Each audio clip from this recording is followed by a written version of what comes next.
Call the Ascension Parish Council meeting of September 21st to order. Mr. Valentine, would you please lead us in prayer? Bow your heads, please. Father, we are so thankful we can come to you tonight, Lord, and the freedom of our United States, Lord God. Father, we thank you for life. We thank you for our health, Father. Lord, continue to protect our sons and daughters in uniform across the sea, Father, and here at home. Special protection over our firemen, our police, our other duty people in service, Lord God, for the service of our people. We ask that you bless our meeting tonight, and we ask this in your Son's name. Amen. Amen. I pledge allegiance to the flag of the United States of America and to the republic for which it stands, one nation, under God, indivisible, with liberty and justice for all.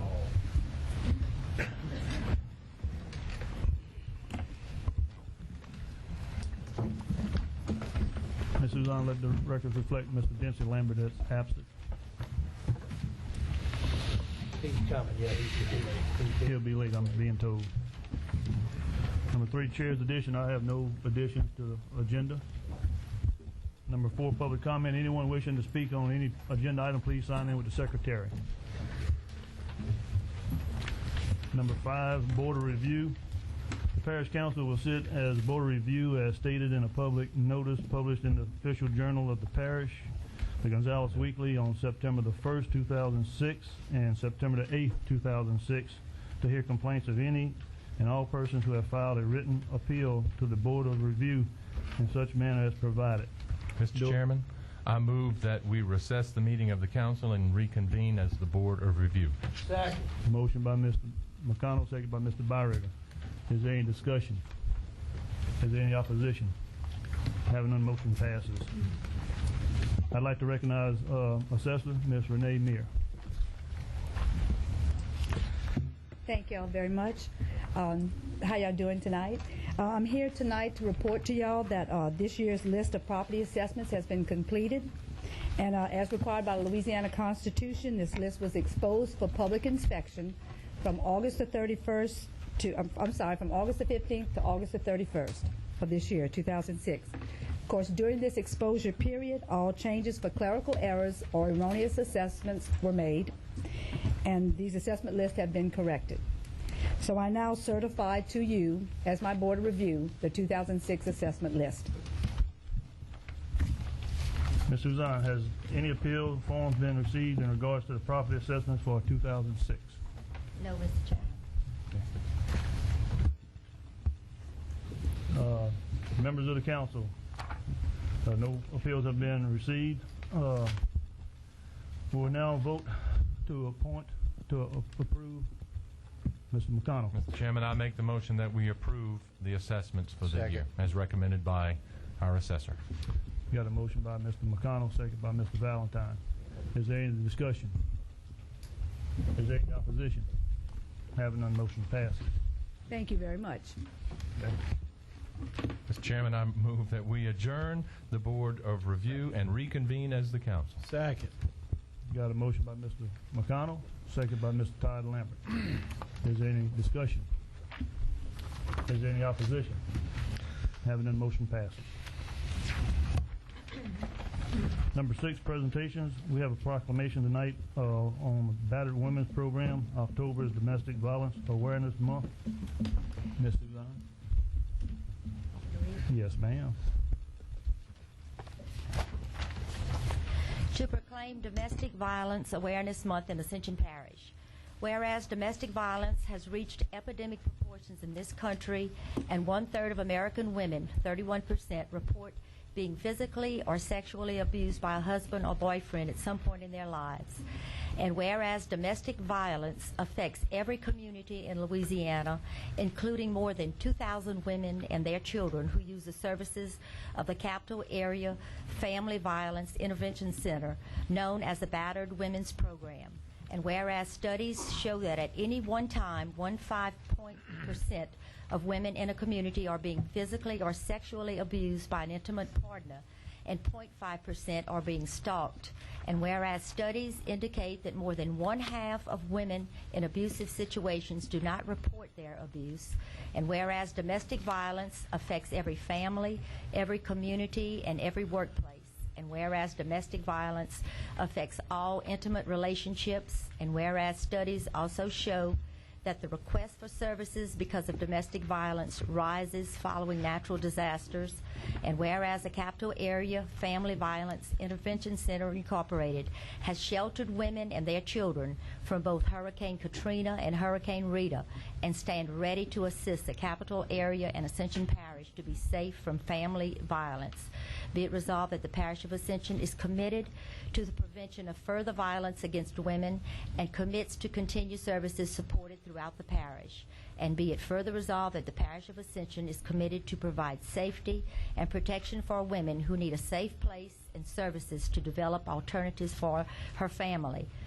Now, therefore, I, Ronnie Hughes, President of the Parish of Ascension, do hereby proclaim the month of October 2006 as Domestic Violence Awareness Month in Ascension Parish and the Capital Area.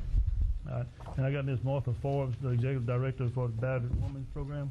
Would you please come up and get it? And Thank you, Mr. Chair. Why don't a couple of y'all go down and take a picture with We have with us Dr. Valerie Irvin and Ms. Al Banker, who are residents of Ascension Parish and are members of the Board of Directors for the Capital Area Family Violence Intervention Center, and Nicole Southern, who is our resident advocate who works with the program.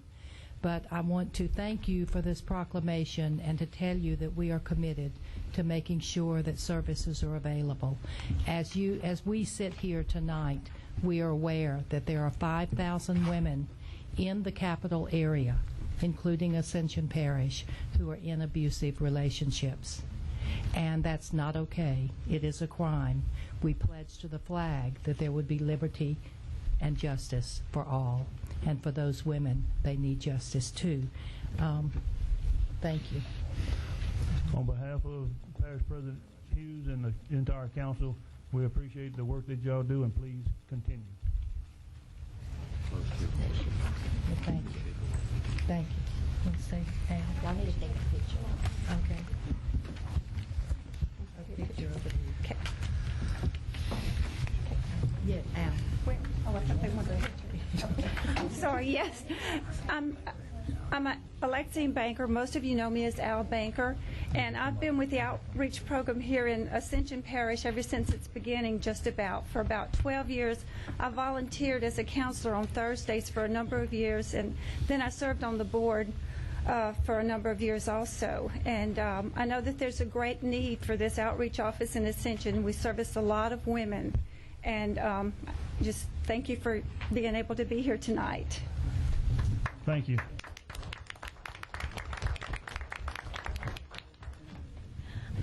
I wanted to tell everybody about our Take Back the Night ceremony is this month on October 19th at 6:30 at the Gonzales Amphitheater. It's an event that commemorates survivors of domestic violence, specifically women in the last year who have died due to domestic violence. So we would like to see everybody out there on October 19th. I'm Valerie Irvin, and I'm a resident of Gonzales, and I'm a psychologist in practice here. And so both on the professional side, I see lots and lots of women and children who are coming through my office here in Gonzales because they are victims of domestic violence and sometimes relationship violence. And what we really want everyone to begin to think even more about is this issue of relationship violence. If you listen to the news, read the papers, what you see more and more is that your sons, your daughters are being involved at an early stage in violent relationships. What we know as professionals is that those incidents simply accelerate. They stay in the relationships, the violence becomes worse. And so we ask you to help us help all of the folks that we care about. And so we thank you for recognizing this. We ask your continued support, and we look forward to seeing many of you at the Gonzales Ascension Parish Take Back the Night. Thank y'all very much.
Before we go any further, there was some handouts that was given out that goes into your packet, so make sure that you recognize that they're there.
All right, you got it, all of it, Ms. Suzanne? Yes, sir. All right, moving on to number 7, Parish President report. I do have an individual wishing to speak on this public hearing, on this agenda item, Ms. Catherine Goffel.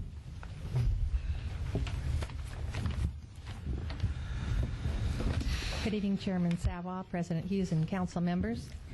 I would respectfully offer these comments because I believe that communication could be improved and the effectiveness of council meetings increased, and the meetings would be shortened. Time is money. Several months ago, Chairman Savoy asked President Hughes in a meeting to itemize his report after a lengthy presentation, and this has not been done. You'll notice on your agenda tonight we have no itemization. Agendas are used to accomplish as much as possible in the least amount of time. Why should an agenda be itemized? It contributes to professional discussion, allows for council preparation, minimizes political posturing and blindsiding. It promotes respect. It fulfills public notice requirements and allows public input. It also follows Robert's Rules of Order. The inability to itemize prior to the meeting leads to rambling, is discourteous, and excludes others from meaningful discussion. If the agenda is itemized and the discussion limited to the agenda, meetings will be more productive. This is true, fair to all concerned, builds goodwill and better friendship, and is beneficial to all. Thus, passing the four-way test placed at the top of the agenda by our parish president, it is appropriate and I believe reasonable for the chair and the council to require a list of agenda items under the parish president's report. I would request that this be done and suggest a time limit for comments made by the president and any staff under this agenda item. Thank you. Mr. President.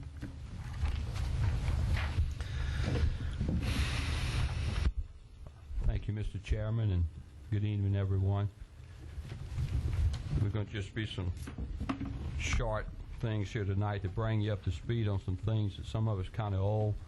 You should have received from the council secretary a breakdown on the governmental complex that we call this building, Courthouse East, showing you various costs and so forth. It's been a while since we've talked about this, so this is given to you so you can kind of see what's happening as you realize this is still in litigation, and I'm not sure when this would be completely resolved. In contrast, this to the building in Donaldsonville in our parish seat, we're looking at, we spoke to the architect and met with the contractor last week. It looks like we'll be ready to have like a little open house social there at the first meeting in the month of October. So if you put on your calendars, we're hoping to do this starting at 5:30. Public Information Officer, Ms. Robert, is working on this with the Donaldsonville Chamber and others. And if you haven't been over there recently, I encourage you to go. It's really, it shows when you have an architect and a contractor and the parish all working together on a project from the beginning, how effectively it can be done and how it can turn out. You also received another document giving you a recap on if we had the impact fee, and as we told you, we're going to just give you this each month at this meeting. In effect, last month in July it was almost $600,000. It's a little over $250,000 for the month of August, and that's for your information as well.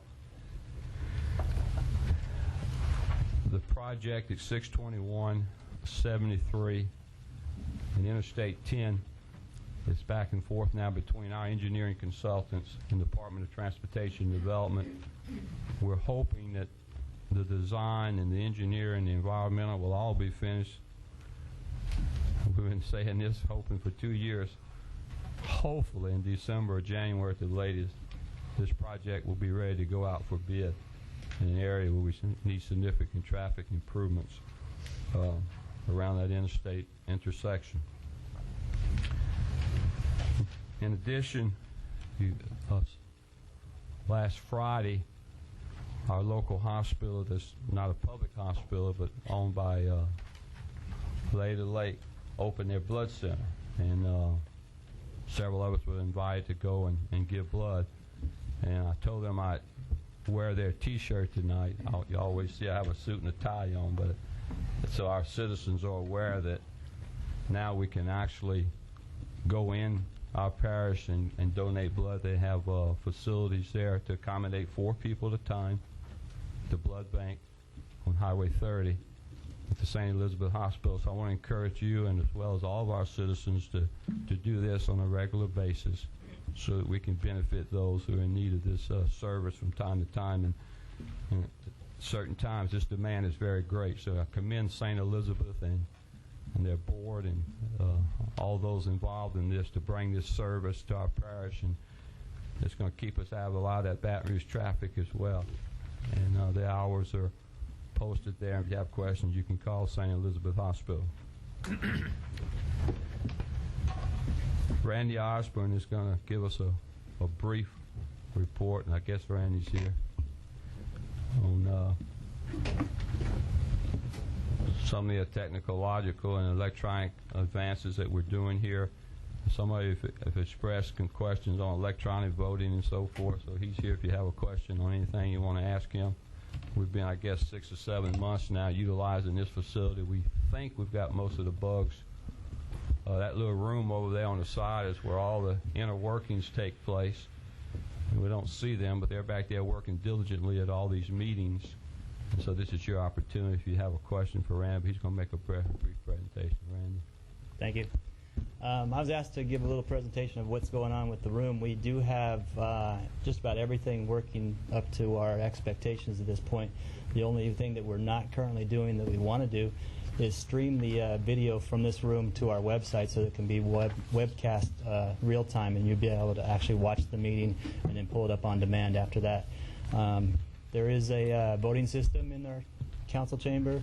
We haven't used it because we could never get the video up on the screen so that people could see what we were doing. The controls in front of the chairman and the control on the secretary's desk here both have a panel that will switch over the voting system, and the voting system is simply a 2/3 or a majority voting system, and you can suppress the results or you can show the results. And it's really simple to use. It works. And now I've figured out a way of piping it into the video monitor so we can actually watch it on the TV. So at this point, it's fully functional. The only thing we have to do to start using it is train y'all how to start working with it, and it's probably about 5-10 minutes. You guys could be up and running. After that, pretty much we're done. We have everything in place, and we'll just look at getting more efficient and doing it better. Thank you, Randy. Thank you. Anybody got any questions for Mr. Austin? Glad we didn't. But we're trying to keep it short and to the point.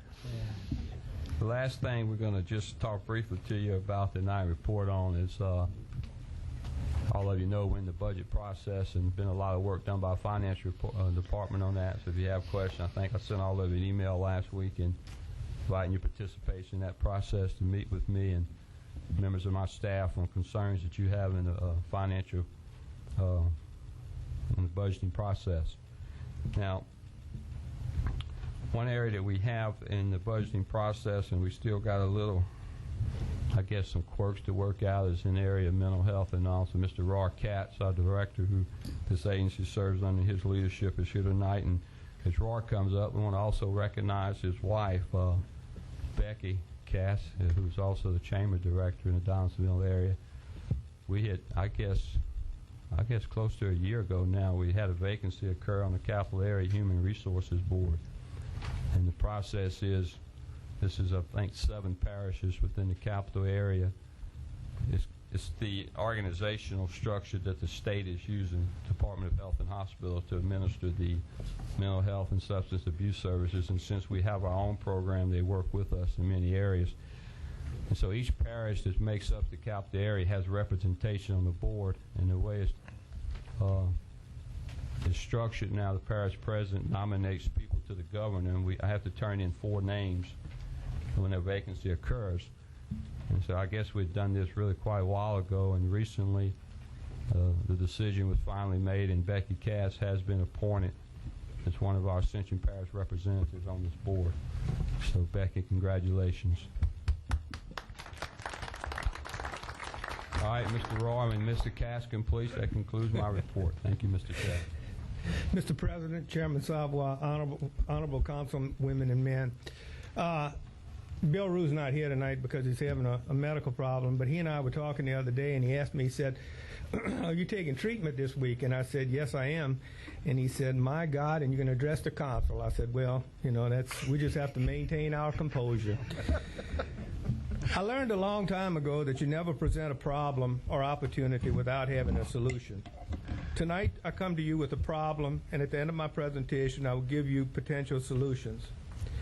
Although all of us were responsible for the mental health ordinance of October 2004, we did make some mistakes that are creating problems for our mental health staff.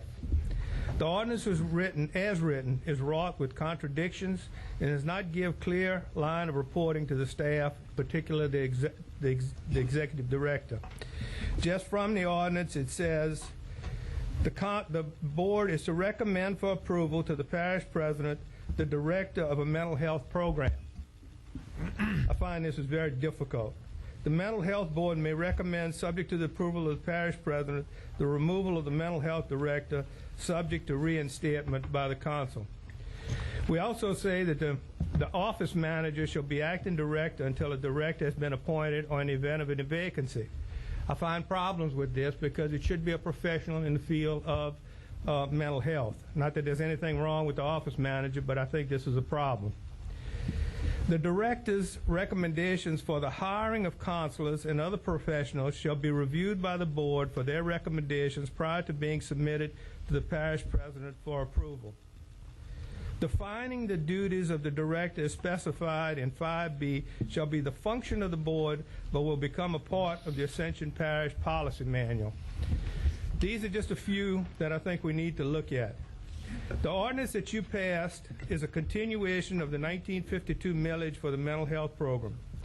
Since Ascension and Jefferson Parish are the only ones in the state to have such an ordinance, our forefathers knew what they were doing.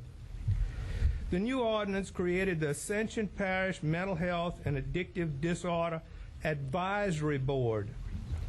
Webster defines advisory as having or exercising power to advise, containing or giving advice. It is far from being an advisory board. Some of the members of this board are trying to run it like it was set up when the police jury organized it. However, the mental health system today is much more sophisticated.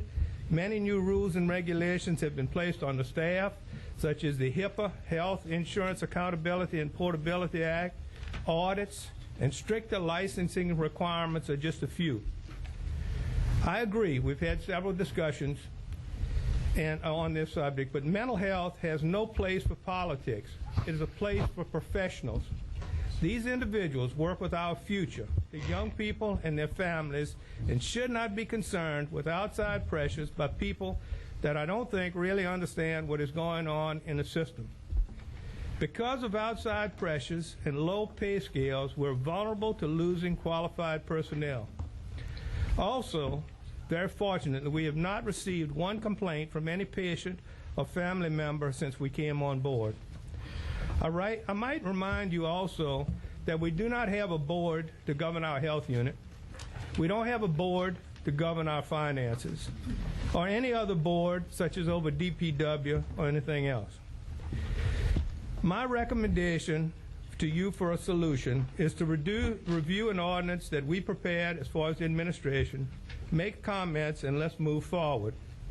I do not recommend disbanding the board. I think it really needs to have citizen advisors and not administrators. Ladies and gentlemen, this is a very serious area, and we really appreciate your assistance, and I'd like to thank you very much for listening to me.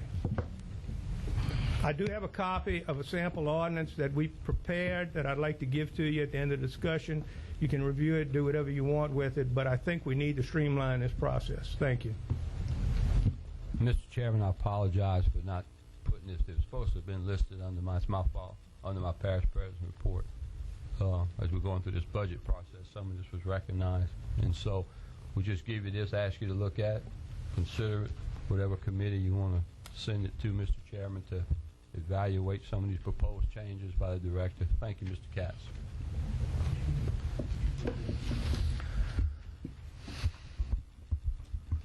At the beginning of the meeting tonight, I asked anyone in the audience if they was wishing to speak on any agenda item, please sign in.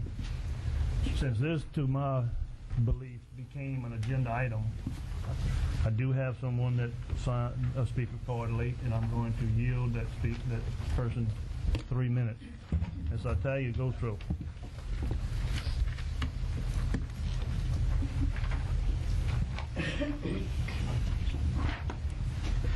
Well, Council, I apologize for not being prepared tonight for this, but I had no idea this was going to blindside me. And not only did the cameras follow us tonight, but we get put on your agenda tonight. I disapprove of what Mr. Katz says. I think this board has a right to see this ordinance and tell you I've been working with mental health for approximately 20 years in Ascension Parish. Been on this board 8 years. I, before the ordinance passed, begged the taxpayers not to let politics get involved. Politics get involved. Every 4 years, we get a new ordinance. Every 4 years, we have a new set of rules to follow.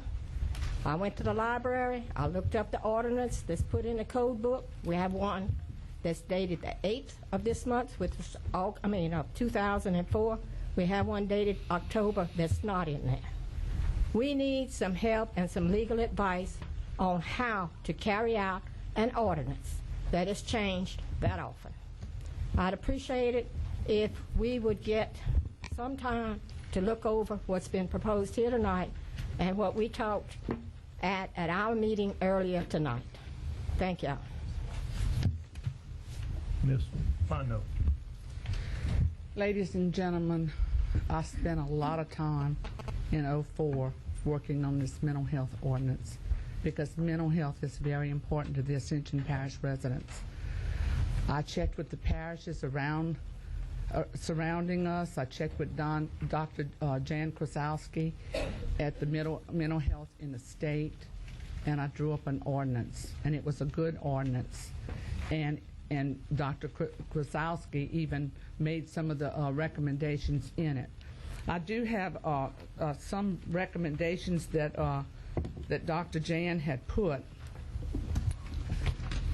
One of the things that she put in her letter to me, that she faxed to me 7/1/04, she says the board serves as a check and balance in regards to other parish needs for money to ensure that the dedicated millage is spent according to the vote of the citizens. That is what this board does. It is an advisory board. It doesn't. It says that it defines the budgetary direction, but the budget is prepared by the parish president. All the advisory board does is make recommendations as to programs that they want in it. And the ordinance states that if the parish president wants to take them out, that he's got to send them a letter saying that he doesn't want to put that in the budget, and then it comes to the council for us to make the decision. There's no problem here with all this. The problem is this administration has never wanted the board. This administration is not working with the board. This administration is treating this board very unfairly. I have even emails where it even states some things about this. But I wanted to make sure that the public understood the stakeholder participation in mental health planning, advisory, and governance boards. This is something that in my research I found.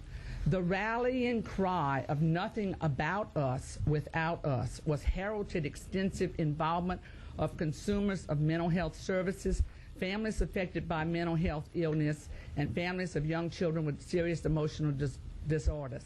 Together with the advocates in the improvement of the mental health system in the United States, it is the duty of government agencies, mental health providers, and advocates to accommodate and strengthen such stakeholder participation at every level of public mental health system and in this era of privatization by private sector providers of mental health services as well. Any system using public funds must be publicly accountable for assuring effective stakeholder participation. I have worked with this board. I have attended board meetings.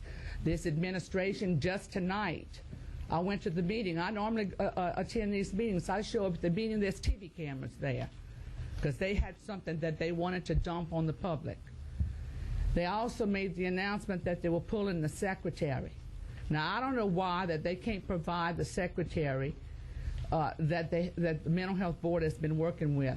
They met for 1 hour from 5 to 6. Surely the mental health fund can afford 1 hour overtime for a secretary. But once again, we had all of our secretaries taken away from us or alluded to in the past. Something has got to be done in this administration. This administration has not worked with this council. This administration will not work with boards. I don't know what else to say. I know that our charter says that we, the council, create the boards, and that in fact I have it here. I can read it.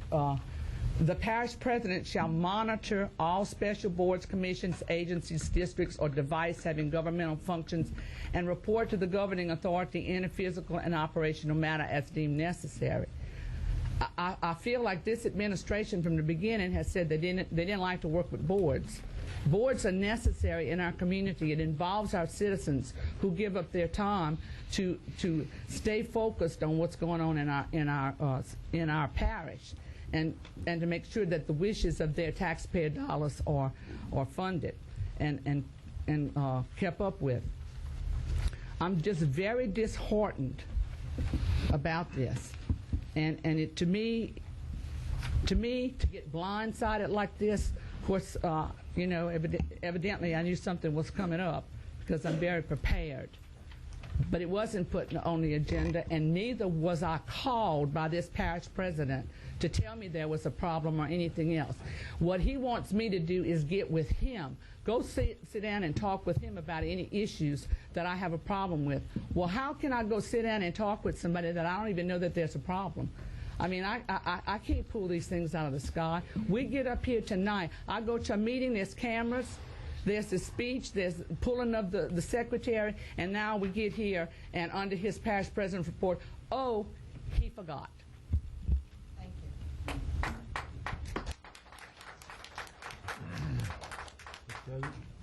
Thank you, Mr. Chairman. Appreciate that. I appreciate you reading from the ordinance and the charter, Ms. Fontenot. If you read the next statement, and then what you read is exactly what we were doing tonight. We're reporting and monitoring the board, or the administration felt like we need to look at some adjustments to it. Now, and it's nothing about being blindsided. We didn't ask you when, we just gave it to you and said take whatever time you want to do. So what we did tonight is exactly what the charter tells us to do after you appoint a board. They report to the parish president, we monitor, and we let you know when we think there's some adjustments. And if you listen carefully, instead of reading the prepared speech, you would have seen that is exactly what Mr. Cass was doing. And as I recall 2 years ago, one of the main things we were trying to accomplish in those revisions was to get an advocacy group, just like you read about, in the community to identify needs, to identify challenges of our people, and to come back to the administration, to the council, on recommendations of programs that we need to meet the needs of our people. Several weeks ago, because of the high suicide rate in our parish, we asked the director and her staff to get together with the members of the board and her staff to come up with a sensitive way that we could address this issue to try to prevent such things in the future. And so you can continue to say that we don't want to work with you, but I think what we did tonight, even though we should have had it as an agenda item, and I stated that, is exactly what the charter says we are to do, is to report to the council on what is happening with boards. And we are sending a letter now to all the boards, but we're not receiving the annual reports from them like we're supposed to. We're supposed to receive at least an annual written report so we can report to you on it. And so we're sending one to each of the boards, asking them to send their reports in. We'll give you copies. Some of those we may want to have come and report to the council. Some you may just want to read those reports, depending on what the wishes of the council are. So we certainly have improvement opportunities, but for you to say what you said is completely irresponsible, not correct, and I think out of line and unprofessional. And so you'll be hearing, and we will make sure we listen, but hopefully for each month now you'll get a different report from a different board in the community and what they're working on and what's happening with them, so you can keep abreast of that. So thank you, Mr. Chairman. It's fine, though. Well, I didn't have a prepared statement. Mr. Katz had the prepared statement. I do want to read this email that was sent by Roy Cass to Dr. Krasowski on May the 25th, 2006. Ronnie forwarded your email to me, and I can assure you that I will investigate this matter As you know, I have serious concerns about the way the board was organized and revised. In fact, we have been instructed not to attend their meetings, much less take their minutes. Anyone else? I'm going to send this proposed ordinance amendment to the Strategic Planning Committee. Mr. Shake Snyder, take it up at your committee, please. Ms. Suzanne, can you put it Chairman, on the agenda? Mr. Valentine. I think that would probably fall on my personnel committee since we oversee the boards and what have you. Be glad to look at it. Mr. Shake Snyder's got a plate full. Mr. Shake, I apologize. I will direct it to Personnel Committee. Thank you, Mr. Valentine. I do want, excuse me, also, Chairman, I would like a copy of Mr. Katz's comments also, please, in writing. Number 8, consider agenda adopting minutes of October 3rd. So moved, Mr. Chairman. Got a motion by Mr. Todd Lambert. Second by Mr. Dempsey Lambert. Is there any discussion? Mr. Discussion, I'd like to offer an amendment to the motion on pages 17 and 18. I was listed as being absent and Mr. Thompson as being present, and while I'm very fond of Mr. Thompson and would gladly take his place at any other time, I was actually there and he was actually absent. I'd like to offer that as an amendment to correct the motion. Second. You got a motion and a second. Is there any opposition? Having that motion passed.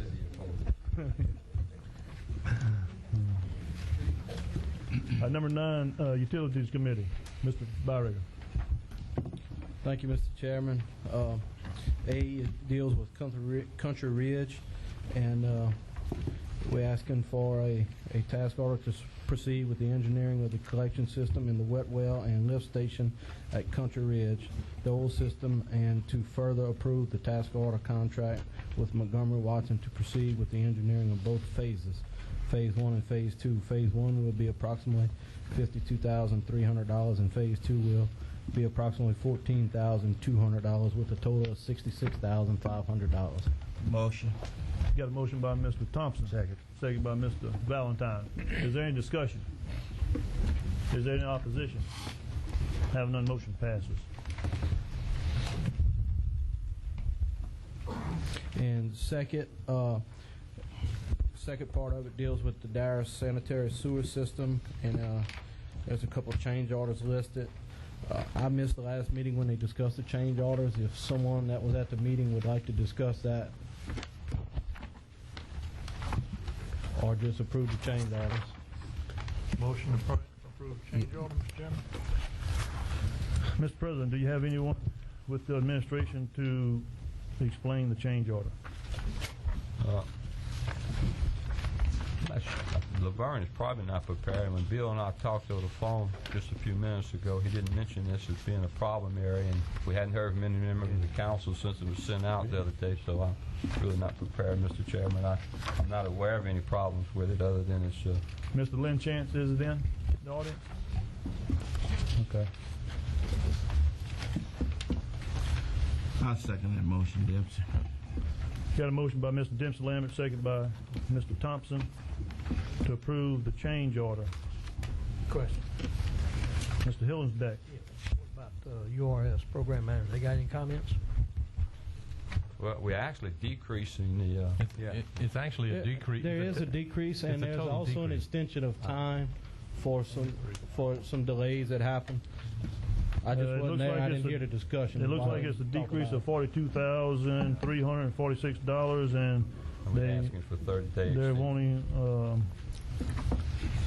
I don't know about the days here. So this total allowed extension 140 days. I'm reading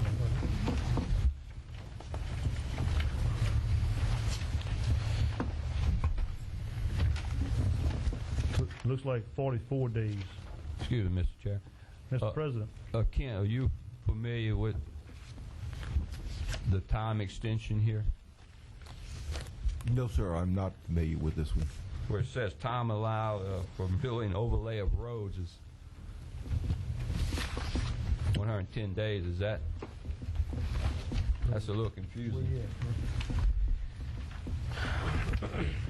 on the third page, on the, looking at these Oh, hours. that's boring. That's boring. That's boring. So, Is there no recommendation from the committee on this item?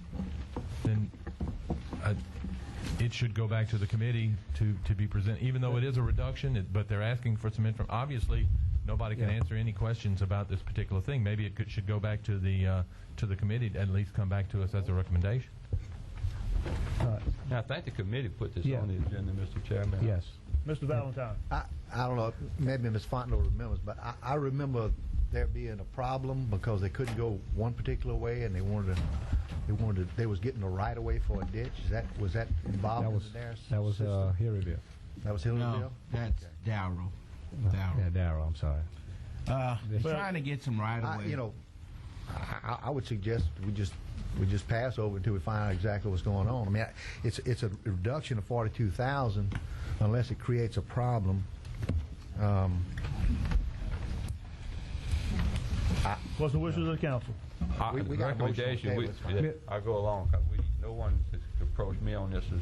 I don't remember going over my 40. motion. Yeah, I don't remember going over a $42,000 reduction. He withdrew his motion. I remember that. I just don't remember going over it. We may have. Adrian withdrew his motion. I withdraw my motion. Okay. And if it's something, Mr. Chairman, needs to be done quickly, we'll call a special I'd like to meeting. make a motion to send it back to the committee. Yeah. Motion by Mr. Thompson, second by Mr.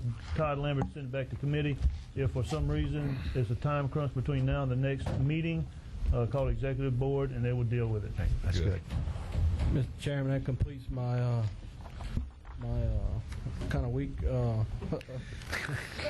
committee report, and I promise to make the next meeting. Chairman. Thank you, Mr. Barrick. Mr. Thompson.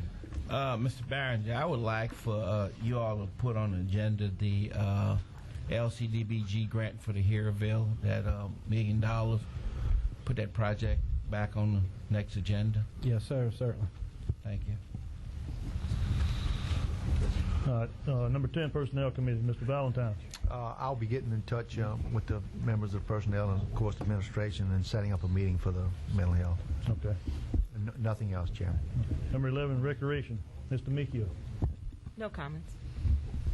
Number 12, Transportation, Ms. Fontenot. Yes, I understand that Mr. Ruth's not here and that Mr. Kent Israel will take his place. So, Mr. Kent?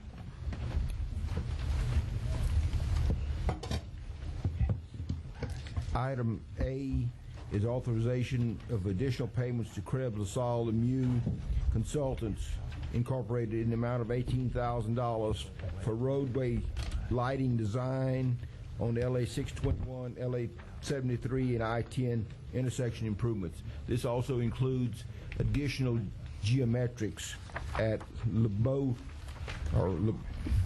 Street intersection with LA 73. So moved, Mr. Chairman. Second. Motion by Mr. Todd Lambert, second by Mr. Valentine. Is there any discussion? Is there any opposition? Having none, motion passes. Item B is the acceptance of roads, lakes at St. Emmett subdivision, and the streets are Willow Branch Avenue, Mosside Avenue, Sycamore Bend Avenue, Cypress Bend Avenue, and Oak Bend Avenue. Mr. Chairman, I make that motion. We accept those. That was one of those subdivisions that fell through the cracks. Second. Motion by Mr. McConnell, second by Mr. Thompson. Is there any discussion? Is there any opposition? Having none, motion passes. Is there any further? Yes, I just want to remind everybody that the Transportation Committee meets the second Tuesday of the month at 6:30 or immediately following the Utility Committee. The transportation members would like to tell everybody to watch out for the school buses and the children and to drive safely. Thank you.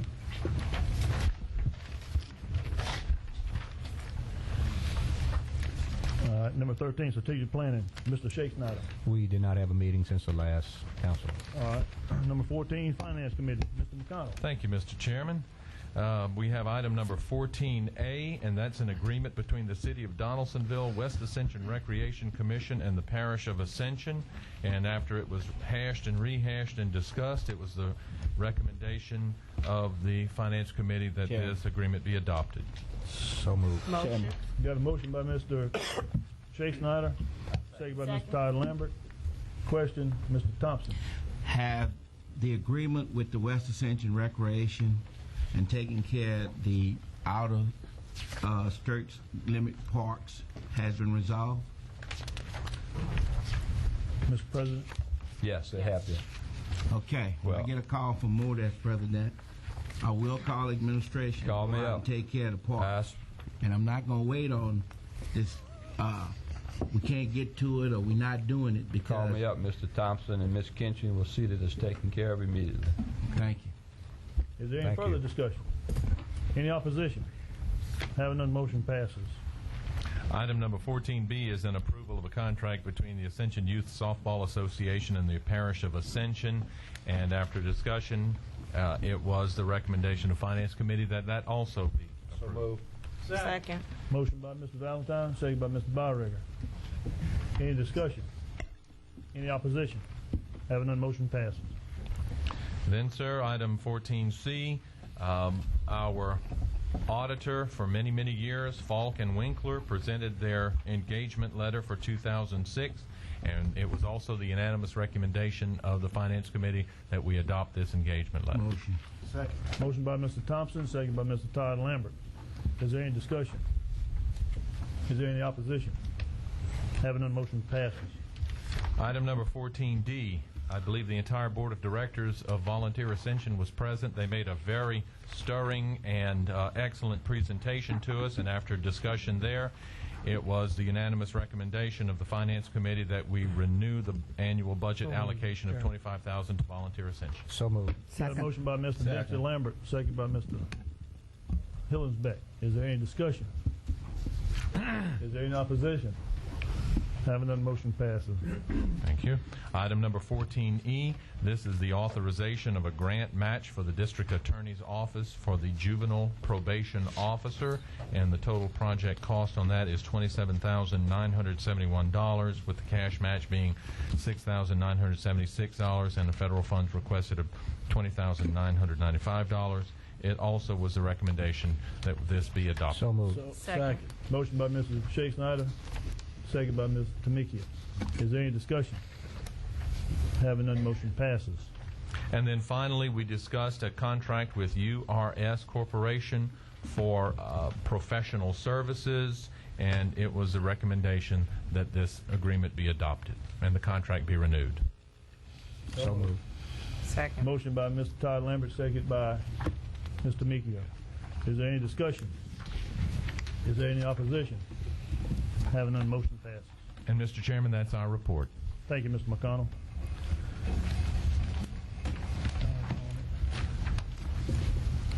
Number 15. Okay.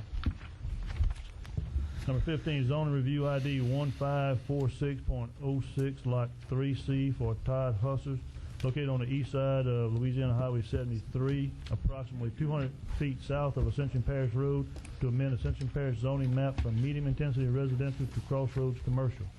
This is to accept or deny. Mr. Lance Brock.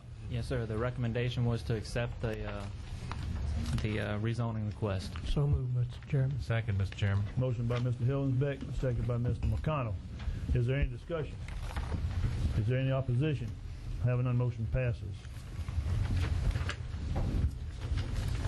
Number 16, zoning review ID 1547.06, lot 11B of the Winford Causey Estate for design contractors, located on the southwest corner of Louisiana Highway 42 and Vernon Causey, to amend the Ascension Parish zoning map from conservation to rural.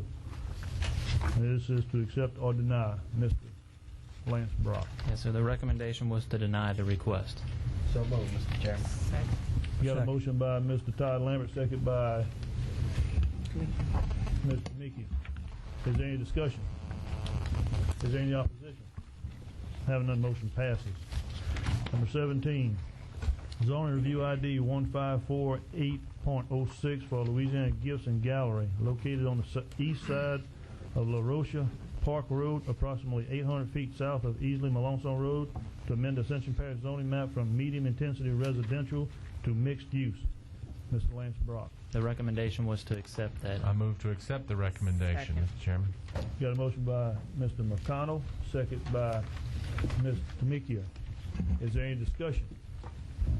Is there any opposition? Having none, motion passes. Number 18, zoning review ID 1549.06 for Dave Miller, located on the west side of Louisiana Highway 73, approximately 500 feet north of River Oaks Road, to amend Ascension Parish zoning map from conservation to medium intensity residential. Mr. Lance Brock, I do have someone wishing to speak. I've got a Mr. Dave Miller.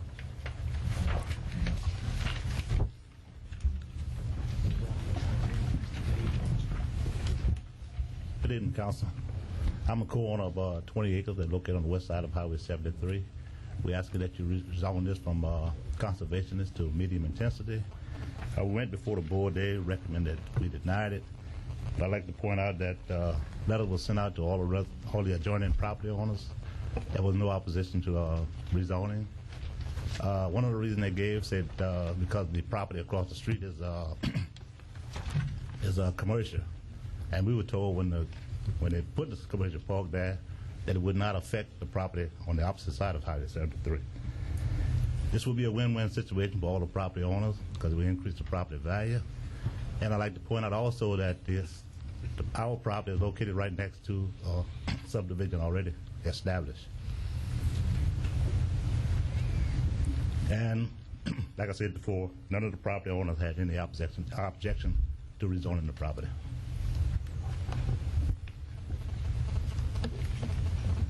Mr. Todd Lambert. Yeah, Mr. Brock, what was the reasons for denial? Was based on the surrounding areas being conservation and business park. What page you on there, Lance? I'm on the recommendation for item number 18. The recommendation to Parish Council. The Commission action was a recommendation to deny the rezoning based on the surrounding area of being conservation and business park. Mr. Chairman. Mr. Barriga. Yes, sir. I'd like to make a motion to deny Planning and Zoning's recommendation. If you look on this map, right next to the Miller residence, the Miller property, we have a subdivision that's clearly denser than conservation, and they turned it down because the property around it is conservation. I disagree with that. Density looks a lot heavier than that.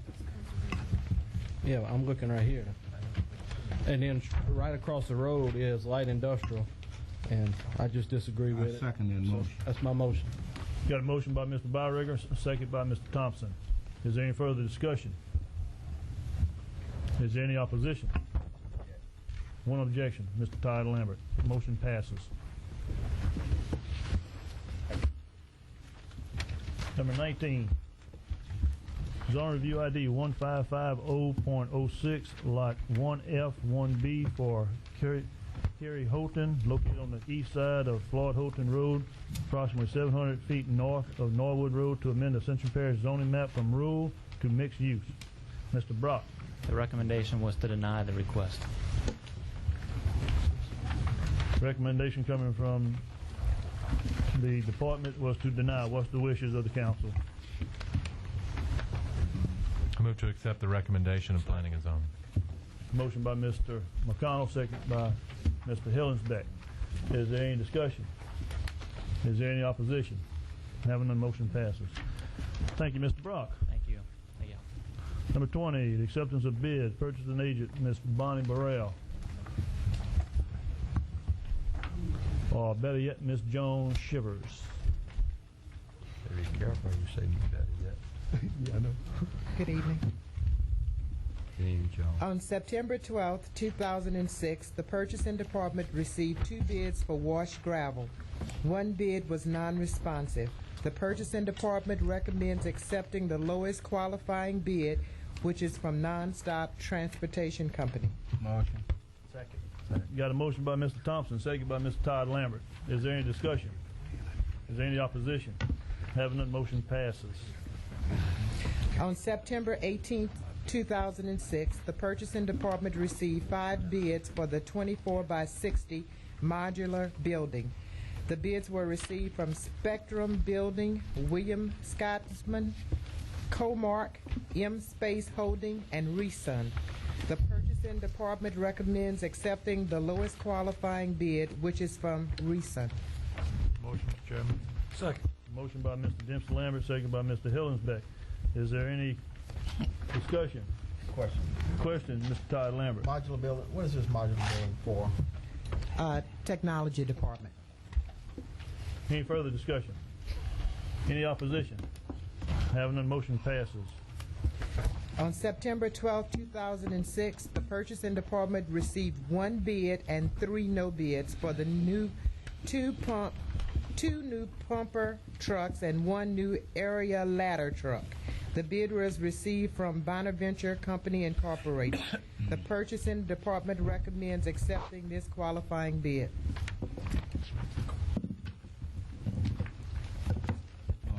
Motion by Mr. Thompson. Second. Second by Mr. Shakespeare. Is there any discussion? Discussion. Mr. Byregger. Yeah, thank you, Mr. Chairman. Ms. Jones, I was looking through here, I'll ask Mark to join me. and I just have some reservations approving a $1.2 million project with one person bidding, and in one of these specs, I don't know the specs, but one person talks about not being able to bid because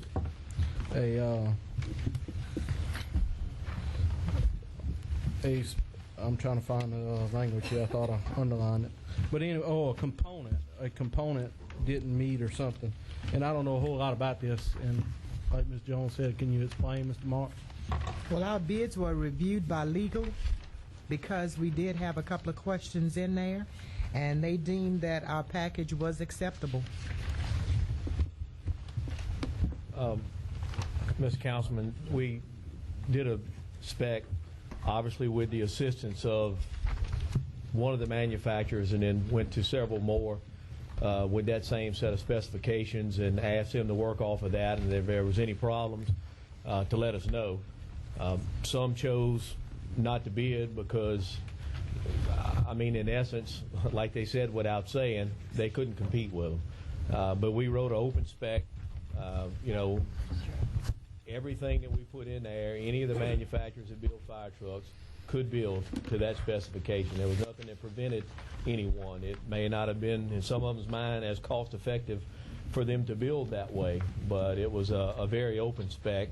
Nobody had had any problems before. A couple of them asked, well, if we took an exception, I said, well, that's something always allowed in any bid. You can take exceptions and it'll be reviewed. And instead, a couple of them we thought would bid decided to do a no bid. But I mean, it was a very open specification. They had all looked at it before. The company who spec'd it is the one that actually got it? Yes. Oh my God! But that was with us going to several of the manufacturers, telling them this is what we want. Write us a set of specifications that we can work off of, and we'll fine tune that. And that's what we did. I mean, the cabs and chassis and stuff are available to any of the manufacturers that manufacture them. It's not a secret place where they go find them that nobody else can get them. So. Yeah, but it sounds like it's a little more than just a cab and a chassis that they dispute in here. They're talking about using aluminum versus other materials, and I don't know. Without seeing the specs, I guess I don't exactly know what to ask. We specified a stainless steel body, but I mean, all of them can build stainless steel bodies. It might not be their preferred, what they would prefer to do, to try to get down into the price range we told them we had, but I mean, they can all do that.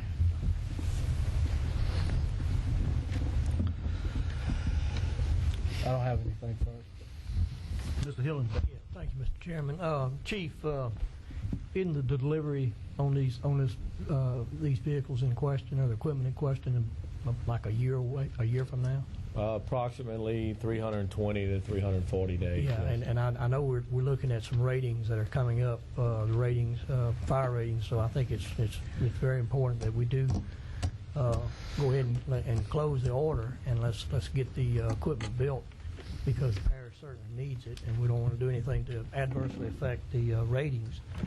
So if everything was reviewed by legal, I see no problem with accepting and moving on. Chairman, I want to rescind my motion. Mr. McConnell.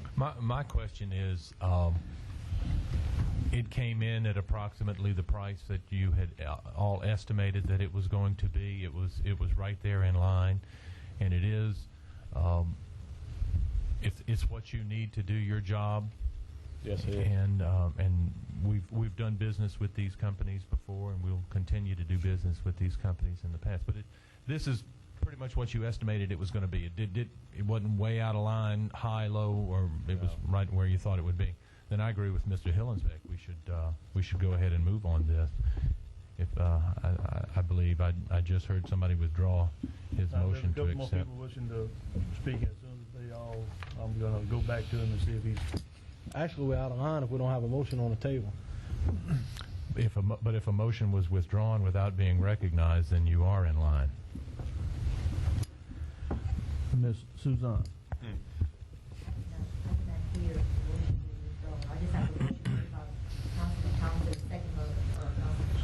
There is a motion and a second. It's open for discussion. We're going to discuss it when all discussion is over with. If the author of the motion wants to rescind it, I'll give him the opportunity. Mr. Valentine. Talk with Mr. Diaz.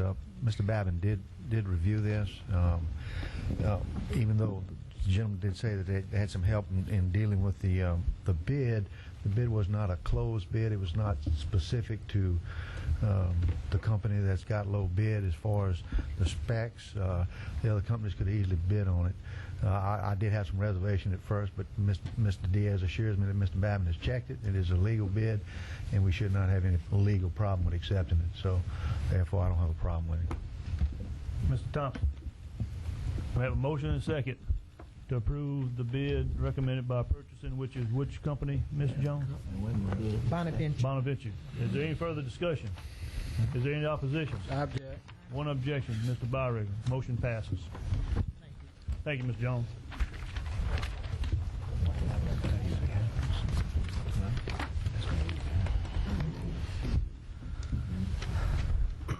Let's see.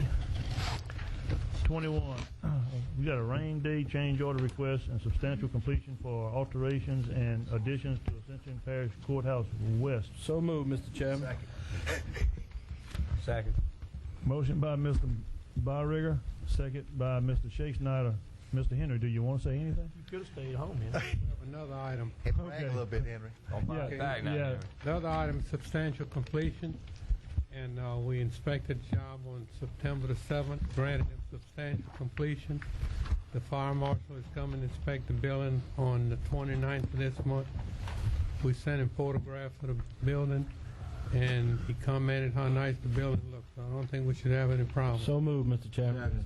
Wait, did we vote on the first one? We got a motion and a second. Two motions. Yeah, y'all just hold the reins. Pull the reins back a little bit, guys. We got a motion and a second on the rain day change order and substantial completion. Mr. McConnell? Just a point of order. I'm catching Mr. Shea-Snyder napping again. It's the Ascension Parish Courthouse, Mr. Chairman. It's not the Courthouse West. Good point. Is there any objection? Is there any objection? Having done, motion passes. Now, let's move to the second change order that you're looking for, It's Mr. not a change order, it's substantial completion. Substantial completion. I'm Mr. sorry. Chairman, I move to amend the agenda. It's on the Is it? Where at? It's all part of the same agenda. All right. It's the same. Okay. Never mind. It's covered. Ms. Luzon did it right. All right, hold on. Who made the motion? I did. Motion by Mr. Byringer, second by Mr. Shea-Snyder. I thought I did, but that's okay. We'll double team Mr. Thompson and Mr. Shea-Snyder. Got it.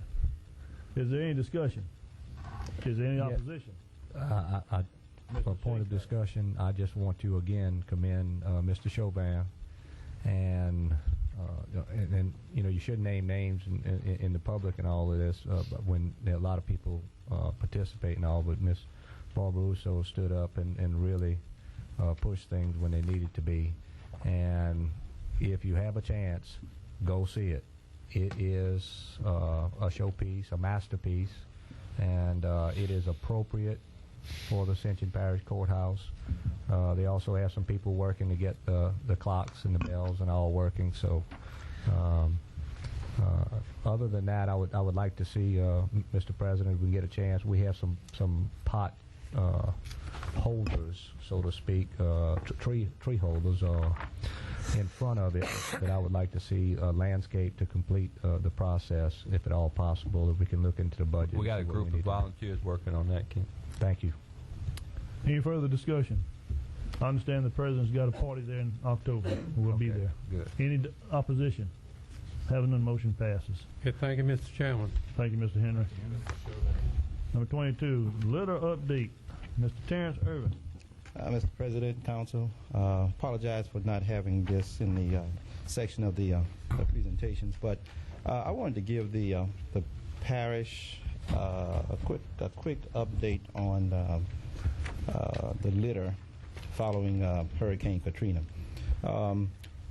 We picked up 4.8 million pounds of trash over the last couple of months along our roadsides. According to Colonial Landfill Services, the average adult weight is 200 pounds, which is the accumulative to 24,000 people. Now that would represent 4.8 million pounds of trash. That would also take up over 10 high schools of football fields of land use. So that's a tremendous amount of trash that's been picked up within the last couple of months following Hurricane Katrina. I also want to thank Hunt's Correction Institution with their litter department and for assisting us with the inmates. Judge Marilyn Lamberts with the DWI Community Cleanup Program, and also the Ascension Parish Public Works Department with their litter crew who travels the parish every day picking up orange bags. I wanted to point that out just to let you all know that we expect that those numbers to decrease, but because of the catastrophe, of course, you can imagine how damaging and how unattractive it made the parish over the years. And we're working toward improving that. But I also want to point out what you have in front of you is some statistics representing a program that's been put in place for the last 7 years. We call it the Recycling Roadshow Program.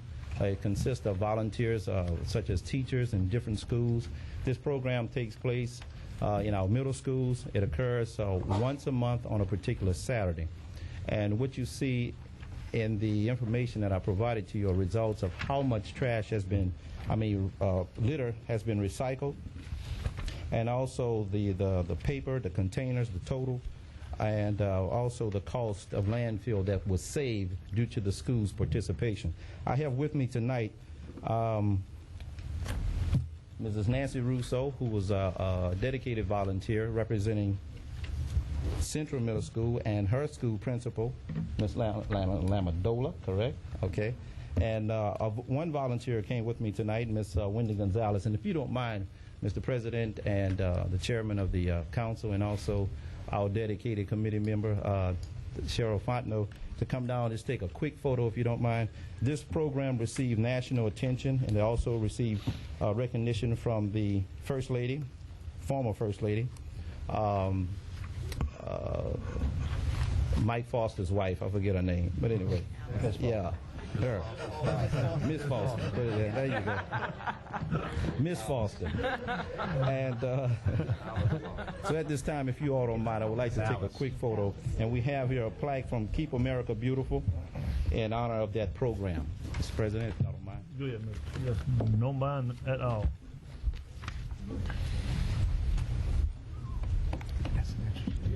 Also, we have the winners of the Recycling Roadshow program receive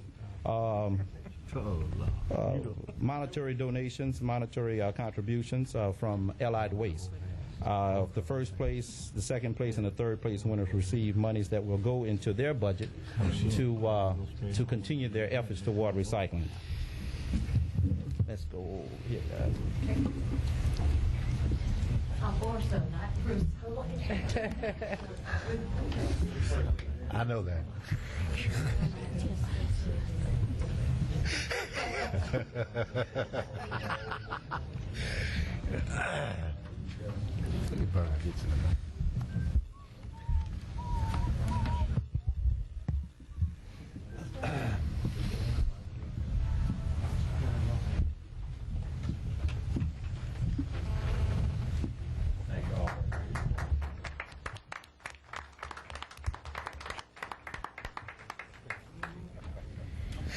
Yes, indeed.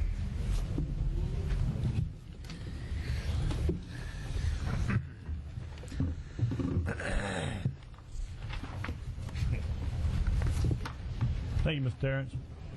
If I could, Mr. Chairman. Mr. President. I want to commend Terrence and the Parish Advisory Committee that's working in this regard. And we did see a significant increase in trash following the storms, and it is getting better.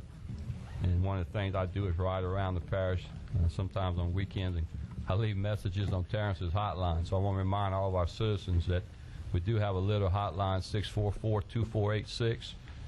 If you see anything, you can leave messages on there, and we'll get to it just as soon as we can. And thank you very much, Mr. Chairman. 23, a resolution authorizing the opinion request regarding the proposed Ascension Parish transportation impact fee. Mr. Shakespeare. Thank you, Mr. Chairman. What we're doing here is that during the impact fee discussion, there was a great deal of question as to whether the impact fees were something that were a fee or a tax, and whether it needed to go to the people or whether the council addresses this. And so therefore I am asking the Attorney General to give us a ruling on this so that we would know. And they had requested that we do it through the council to cut down on frivolous requests, and that is what we're doing tonight, and I offer that as a motion. Second. Got a motion by Mr. Shakespeare, second by the entire council, sounded like. Is there any question? Is there any opposition? Hearing none, motion passes. Number 24, we got a resolution supporting our local petrochemical industry. Filling in for Miss Sherry is Mr. or Dr. Martin, which is past president of the chamber. President Hughes, Chairman Savoy, members of the council, many of you have received a resolution from the board of directors of the Ascension Parish Chamber asking the council to be vigilant in retaining the buffer areas around the industries in our area. We know well, if you live in this community, how much pressure this community is receiving by new people moving into the area and fast growth.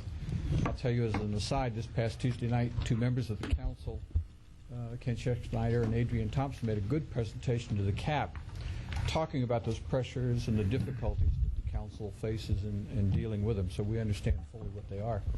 But we ask that that buffer zone be retained as best it can through current zoning, and it's an ordinance or a resolution passed by our board and submitted to the council for your consideration.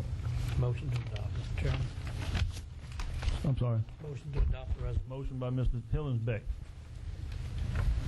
Second. Second by Mr. Thompson. Any discussion? Ms. Fontenot.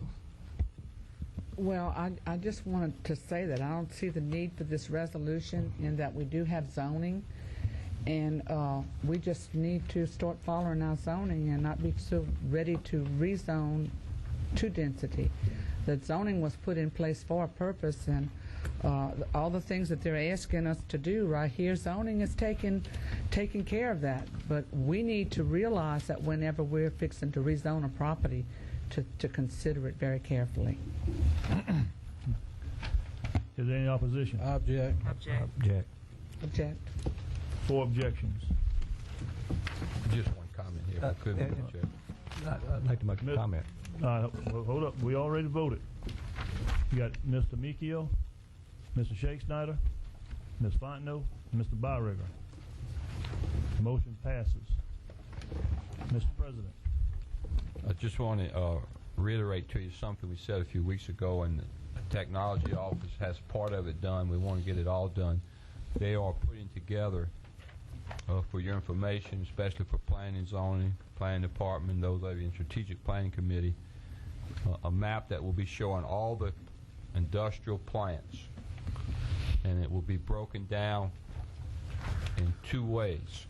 It will show the population base living within 1 mile, and I think it's in 2.5 miles, and then 5 miles of both the perimeter, the outside perimeter of the property of a plant, and then to the closely processing unit that could, something happens. And so I think the information will be very helpful to planning and zoning, to the planning department, and to all of us as we look at this, because Dr. Martin said, obviously, with the accelerated growth and the accelerated price of our property, supply and demand, these pressures are mounting all the time. And so I think this will be very helpful to us, very beneficial to us as we try to have managed control growth to balance that industrial need and the residential need and commercial need. So thank you, Mr. Chairman.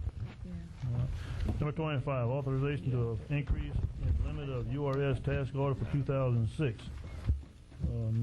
Mr. President, I'm going to turn to you. Do you have anyone that's going to take this up? Mr. Israel is here. We talked about this the other night in the Finance Committee meeting. So, Kent, do you have anything you need to say? So moved, Mr. Chairman. We discussed it and approved it in finance. Motion by Mr. Byregger. Second by Ms. Tamikio. I'm not sure why it wasn't under finance. Is there any discussion? Any opposition? Having none, motion passes. Number 26, resolution seeking state and federal assistance to maintain the public navigability of the Emeet River. So moved, Mr. Chairman. Motion by Mr. Byregger, second by Mr. Todd Lambert. Is there any discussion? Any opposition? Having none, motion passes. Number 27, introduction of an ordinance to transfer title pursuant to a cooperative endeavor agreement of certain movable properties owned by Ascension Parish and Ascension Parish Fire District Number 1 to French Settlement Fire Department. I move to introduce the ordinance. Second. Motion by Mr. McConnell, second by Mr. Todd Lambert. Is there any discussion? Any opposition? Having none, motion passes. Is there anyone wishing to speak on this public hearing? Nope. Just an introduction. I'm sorry. Apologize. Is there any opposition? Having none, motion passes. Number 28, introduction of an ordinance to consider the revocation of a 15-foot drainage servitude of Ultima Plaza, Lot 1 for Giovanni Enterprise. Move to introduce. Motion by Mr. Valentine, second by Mr. Byregger. Any discussion? Any opposition? Having none, motion passes. Public hearing.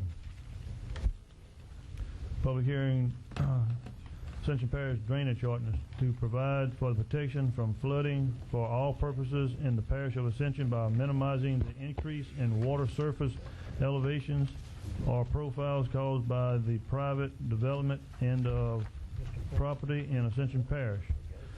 Council, it's your turn. Every word. Good evening, Parish President and Council, members.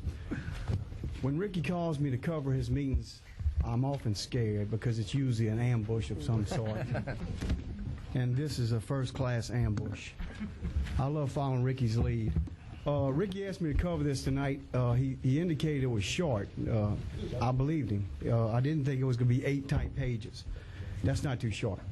And I've tried everything I can and looked at every law and rule I could to figure a way not to have to read 8 pages. But I can find none. Could have been halfway finished. So what I'm going to do is sing it. What I'm going to do is I'm going to sing it to you guys. Ascension Parish Drainage Ordinance.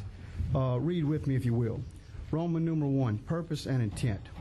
It is the intent of this section to provide for the protection from flooding for all properties in the Parish of Ascension by minimizing the increase in water surface elevations or profiles caused by the underlined private development of any property in Ascension Parish. Roman number 2, applicability.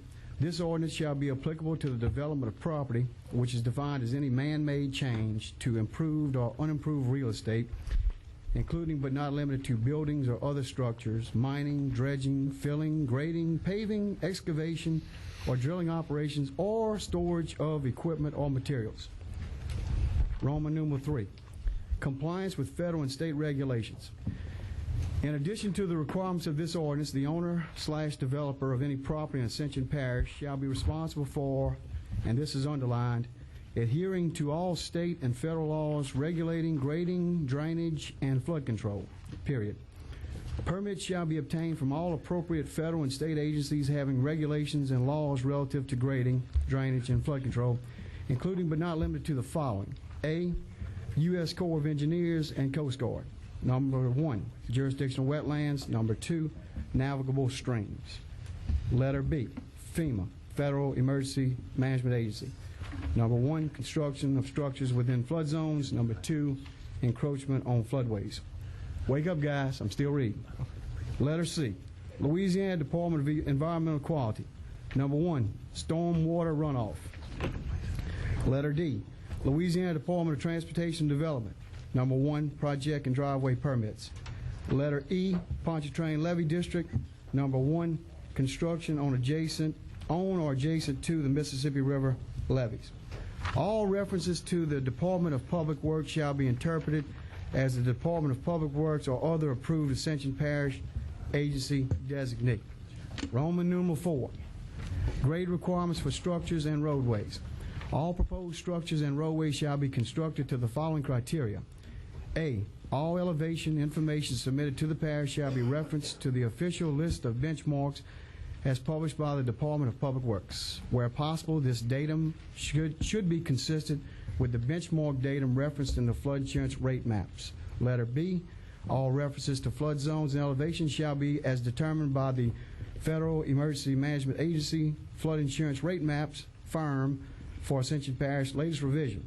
Underlined, if the FIRM map does not provide a flood elevation for a particular area, the U.S. Corps of Engineers should be consulted for an opinion regarding the most currently established flood elevation.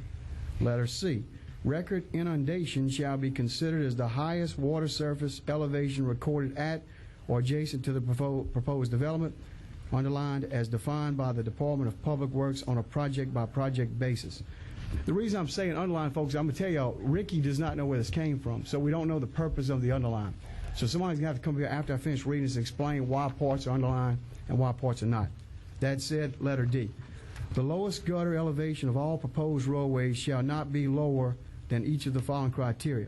D1, 1 foot below the FEMA base flood elevation. D2, 2 inches below the design water surface elevation for the interior subsurface stormwater conveyance system draining the proposed roadway. D3, the peak water surface elevation of the stormwater detention center draining the proposed roadway. D4, record inundation.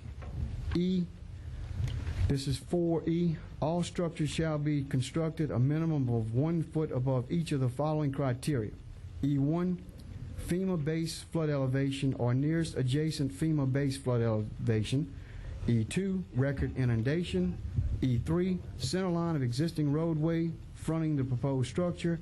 E4, top elevation of the nearest adjacent sanitary sewer manhole on the sewer collection system serving the proposed structure. Underlined, deviations to this policy must be based on sound engineering judgment submitted by the applicant and approved by the Director of Public Works. F, all structures proposed within a recognized FEMA flood zone shall be constructed in accordance with Section 44 of Federal Register, Part 60. Roman numeral 5, page 3. Protection of existing watersheds and conveyance systems. Drainage for proposed development shall be designed such that existing watersheds and existing water surface profiles shall not be substantially altered as a result of the development. 5A, the natural ridge lines and drainage boundaries shall be established prior to any development, and the developed condition shall maintain the drainage areas draining to each natural outfall as closely as possible. 5A1, developed condition drainage areas may be decreased relative to the existing condition drainage area to compensate for the additional peak flow generated by increasing the impervious area of the watershed. There will be a test after this. 5A2, developed condition drainage areas may be increased relative to the existing condition drainage area if the developed area will outfall into a proposed stormwater detention system that will limit the post-condition peak flow to the existing conditions. 5B, where an existing stormwater conveyance system, either man-made or natural channel, traverses through a proposed development and accommodates off-site drainage areas, any alterations to the existing system shall be made such that no increase in the water surface profile will be caused by the development. B1, an existing condition water surface profile shall be computed based upon the natural channel, culverts, bridges, and other natural features through the property to be developed.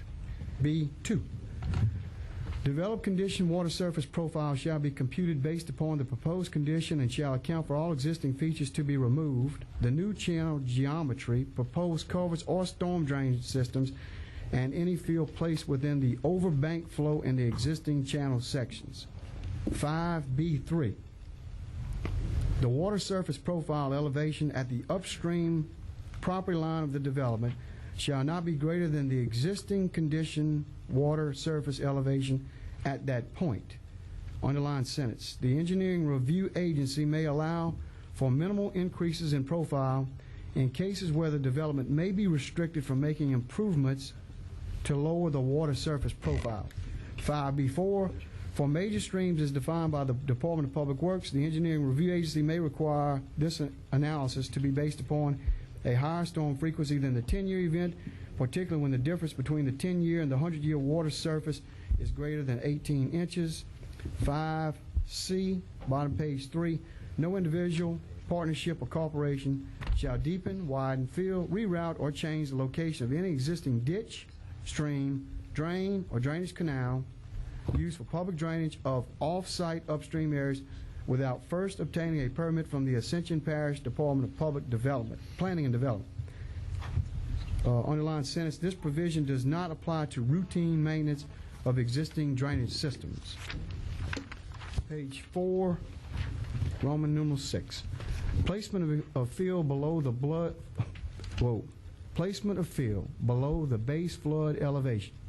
Any volume of fill placed below the base flood elevation shall be compensated for and balanced by a hydraulically equivalent volume of excavation taken from below the base flood elevation. 6A, the determining criteria for land subject to this requirement shall be all land below the base flood elevation as determined by actual on-the-ground contours reference to the official parish benchmark system, irregardless of whether the FEMA flood insurance maps depict the property in question to be in a recognized flood zone.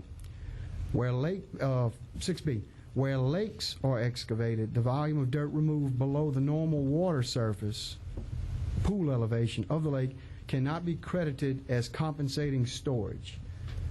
6C, all excavations shall be constructed to drain freely towards the water course. 6D, if the compensating storage is derived from an off-site source that is not part of the proposed development, it must be located in the same watershed as the proposed development, and the base flood elevation at the off-site source shall not be greater than 1 foot above or 2 feet lower than the base flood elevation of the developed site. 6E, excess storage credits may be created by a development and utilized by another development if it meets the criteria of Section D. Underlined sentence. If excess credits are created by development, the ERA shall issue a credit letter that may be utilized by another project within 5 years of issuance of the letter. 6F, all underlined. Waivers to Section 6 of the ordinance due to property owner's inability to generate field credits may be made on a case-by-case basis by the Director of the Department of Public Works. If requested by the Parish Council, the Department of Public Works shall periodically report to the Drainage Board a list of all waivers issued on Section 6 of this ordinance. Roman numeral 7. Stormwater detention requirements. A. Stormwater detention systems that limit the post-developed peak flow rate to the existing condition peak flow rate shall be required for all residential and commercial developments except as follows. 7A1. Residential development lot size is equal to or greater than 1.0 acres and residential developments creating 8 lots or less. 7A2, residential developments located immediately adjacent to a major channel whereby the ratio of the total watershed of the receiving stream to the total area of the development is at least 25 or greater. 7A3, residential developments meeting the criteria listed in section 7A2 that are not located immediately adjacent to a major channel may be exempt from detention requirements if hydraulic calculations are provided to demonstrate that the conveyance from the development to the major channel can accept the post-developed peak flow rate without causing increased flooding to the adjacent properties. Section B. The engineering design of detention facilities shall properly account for the backwater condition of the receiving stream at the same time increment that the detention system is discharging into the receiving stream. Roman numeral 8, erosion and bank stability. The following shall be considered as maximum slopes for drainage ditches and detention ponds to provide for adequate bank stability and erosion protection. 8A, major streams. Maximum slope shall be 3 horizontal to 1 vertical. If the slopes are concrete lined, a slope of 1 1/2 horizontal to 1 vertical may be utilized. 8B, stormwater detention ponds. Maximum slope shall be 4 horizontal to 1 vertical above the normal pool stage and 2 horizontal to 1 vertical below the normal pool stage. 8C, open ditches. Maximum slope shall be 3 horizontal to 1 vertical. 8D, rear yard swells. Maximum slope shall be 5 horizontal to 1 vertical. 8D, where a proposed ditch will discharge into an outfall channel, the proposed ditch shall be enclosed with a pipe under the maintenance access strip of the outfall channel. Roman numeral 9, construction standards. All drainage and earthwork construction shall be constructed in accordance with the Ascension Parish subdivision construction specifications, latest revision. Roman numeral 10, servitude and right-of-way requirements. The following lists of servitudes will be required for all proposed drainage systems. 10A, for subsurface drainage pipes 60 inches in diameter and smaller, a 15-foot drainage servitude will be required. B, for drainage pipes larger than 60 inches in diameter and box culverts wider than 60 inches, the servitude width shall be a minimum of 3 times the diameter of the pipe or the width of the box culvert. Underlined sentence, for double runs of pipe or other special circumstances, the engineering review agency shall establish the width of the servitude. 10C, a 15-foot drainage servitude shall be dedicated on the rear of all lots where rear yard swells are constructed. 10D, the following servitude criteria shall be required for open ditches. Number 1, ditches with a top width up to 20 feet shall have a minimum of 10 feet of servitude from the top bank on each side. Top of page 6.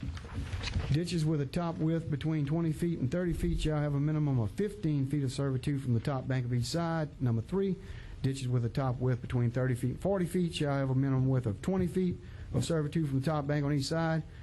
Number 4, ditches with a top width of greater than 40 feet shall have a minimum of 25 feet of servitude on both sides. And number 5, all underlined, the Department of Public Works shall establish the servitude width for all major streams in the parish as developments are proposed on a project-by-project basis.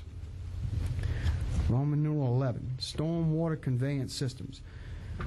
The following criteria and requirements shall apply to all proposed stormwater conveyance systems. A, open ditches. Open ditches may be utilized to convey off-site water through a proposed development or to convey water from a subsurface collection system to its ultimate outfall or detention area. B, open ditches shall not be allowed within a proposed street right-of-way. C, subsurface water systems shall be utilized to collect runoff from proposed roadways and the front/rear of lots for conveyance to an outfall ditch or detention pond. Subsurface systems may be utilized to convey off-site water. However, proper analysis must be performed in accordance with Section 5 to ensure that no impact is caused to adjoining property owners. Section D, rear yard swells are required on all lots unless the rear of the lots fall on a natural ridge or unless the rear of the lots immediately adjoin an existing or proposed ditch or detention pond that can accept the runoff from the lot. 11E, for all new developments constructed after the adoption of this ordinance, affluent from individual sanitary sewer treatment systems must ultimately outfall into an enclosed storm drainage system. Roman numeral 12, design criteria. Storm drainage shall be in accordance with the following criteria. A, unless otherwise noted, all drainage designs shall utilize a 10-year design frequency for a 24-hour storm duration as determined by Technical Paper 40, published by the National Weather Service, currently 8.5 inches over a 24-hour period. 12B, the interior drainage design of the subsurface stormwater system may be designed based upon a 5-year storm frequency. Letter C, top of page 7. Drainage impact study shall be performed in accordance with the current drainage impact study policy as set by the Ascension Parish Planning Commission. And finally, D, all drainage impact studies, construction plans, and final drainage calculations submitted to the Engineering Review Agency shall be performed under the direction of and sealed by a qualified professional engineer licensed to practice in the state of Louisiana. Motion to open the public hearing, Mr. Chairman. Motion by Mr. Bowery, second by Mr. Todd Lambert, open the public hearing. Is there any opposition? Having none, motion passes. We do have a few people in the audience wishing to speak on this agenda item. First one's going to be Miss Irene Peterson.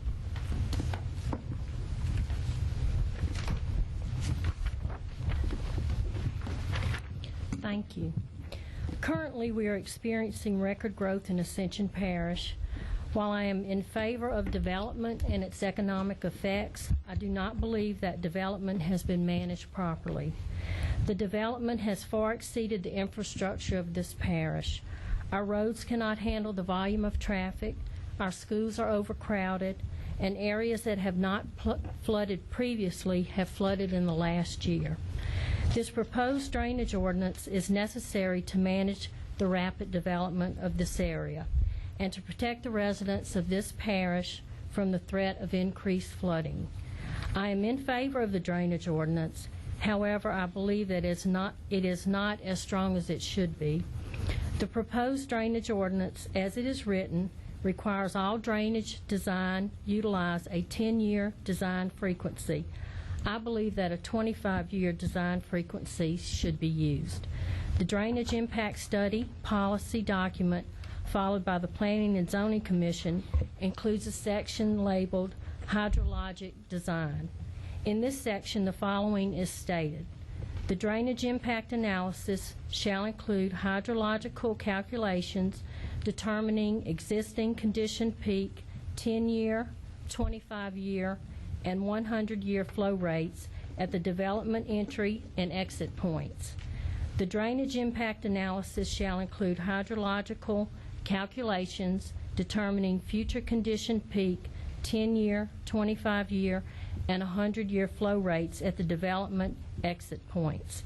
Respectfully, I request that the Parish Council attach the drainage impact study policy as it is written to the proposed Ascension Parish drainage ordinance. By attaching this policy as part of the drainage ordinance, the citizens of this parish will have some protection against future flooding caused by future developments. As council members, your duty is to put the best interest of the citizens of this parish before the interest of the developers. Thank you. Next, we've got Mr. Jeff Ollendorf.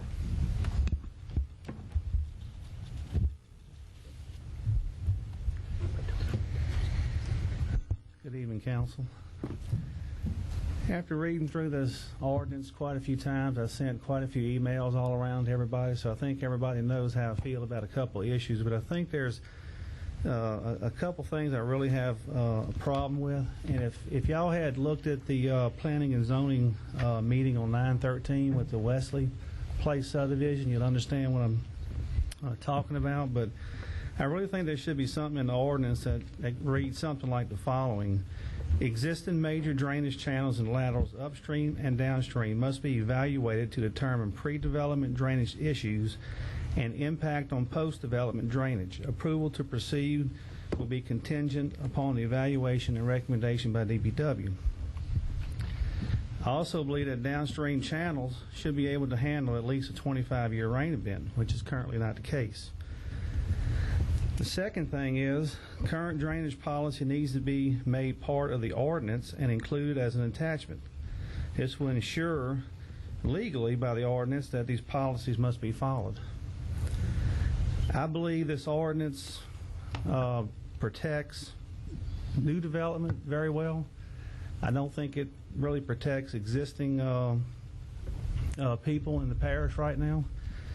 All we have to count on right now is detention ponds, zero impact requirement on detention ponds, and I feel that's not enough. Thank you. Ms. Catherine Goff.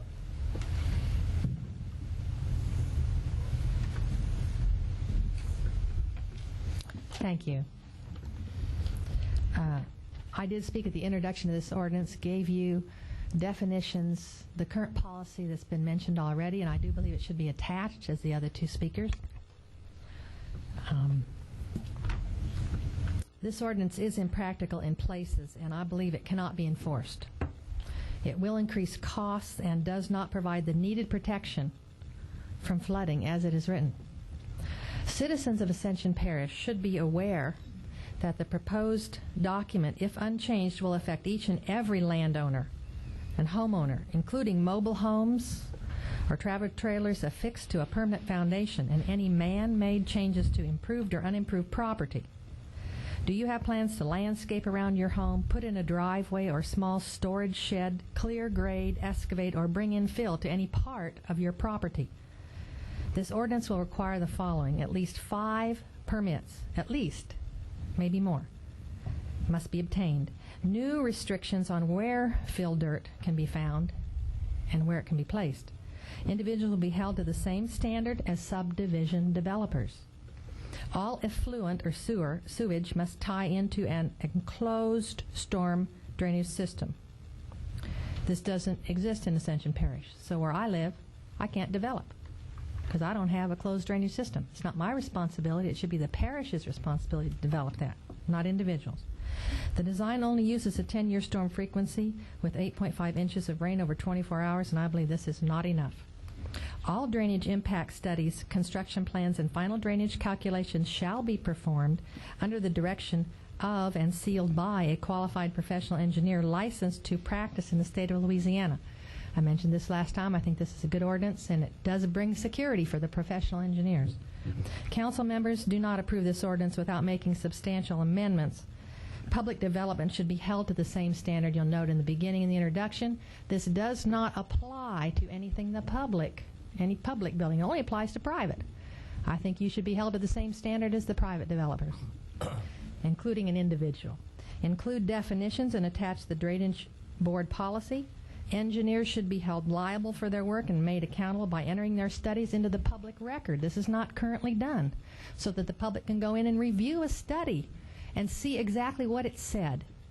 Make adjustments to fill requirements and sewer tie-ins, and remove the waivers, deviations, and loopholes that I mentioned to you last time. Flood protection for Ascension residents is needed. Legislation is worthless if it is not carefully written and consistently applied. Do not pass this ordinance as it is written. Thank you so much. I'm going to give you a list of the amendments and cite it in the document so that you can easily see what I'm talking about. Thank you. Mr. Reese Robert.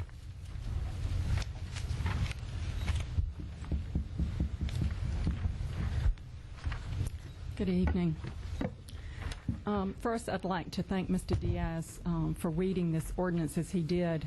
This is not how ordinances are normally read at these meetings, and it makes it very difficult for the public to understand what y'all are considering, and thank you. I think that's what the law truly intended, is for these ordinances to be read so that people could truly understand what you were considering up here. I think the other speakers before me did a very good job, and I'd just like to make 3 little general comments about this proposal. And first is that I believe that this proposal doesn't provide enough protection for present residents in their homes right now. I don't believe it's really enforceable, some of the things that this ordinance is requiring, as some of the speakers have brought up some of the detail. And I'm also not convinced that the regulations are going to apply to each and every person, because there's 3 different areas in here where it just says that the engineering review agency may allow for minimal increases in profiling cases where the development may be restricted, et cetera, and where that waivers can be used. So thank you very much. Anyone else sign that this is on? That's it. Hear a motion close? Second. Motion by Mr. Todd Lambert, second by Mr. Byrick, to close the public hearing. Is there any opposition? Having none, motion passes.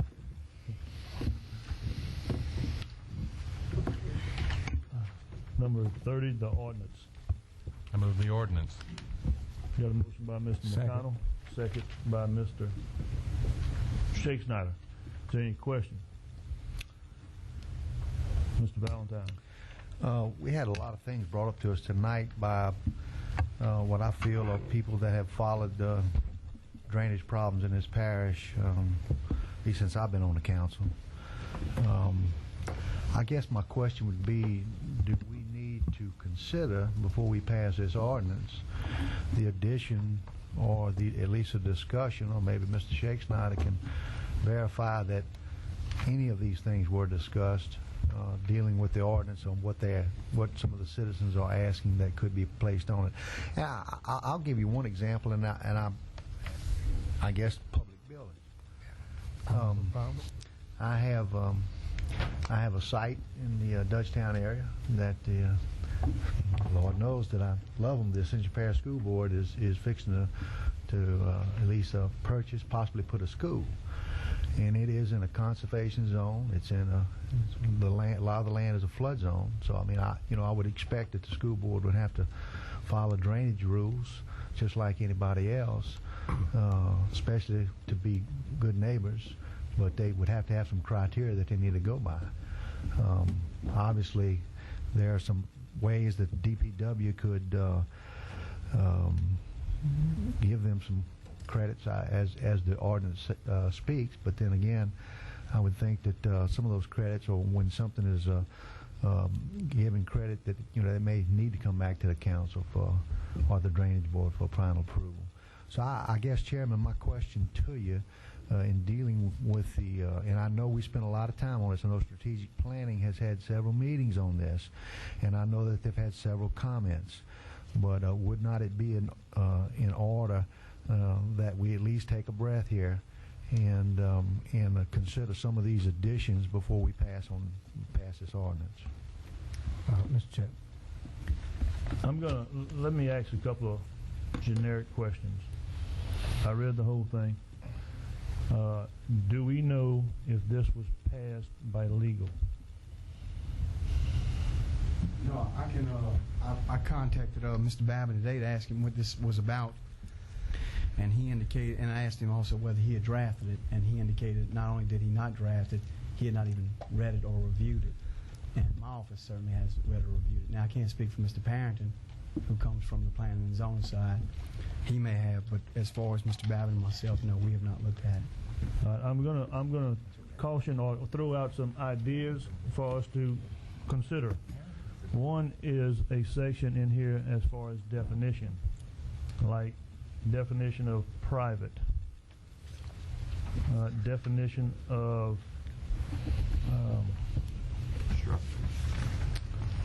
structures, definition of who is the reviewing agency. Mr. Diaz, I'm going to read something to you. You tell me if you would be comfortable going into a court of law defending the parish on this. It's on page 3, number 5A. Natural ridge lines and drainage boundaries shall be established prior to any development, and the developed conditions shall maintain the drainage areas draining to each natural outfall as close as possible. Now, that's pretty broad. Seems like that is broad whenever you say as close as possible. There's no description on how you're going to determine where that's at. And I do not think that I wouldn't be comfortable going in as close as possible. Who's going to determine that? I mean, if some, but anyway, you can answer that. I'm just throwing some things out there for us to look at. Okay?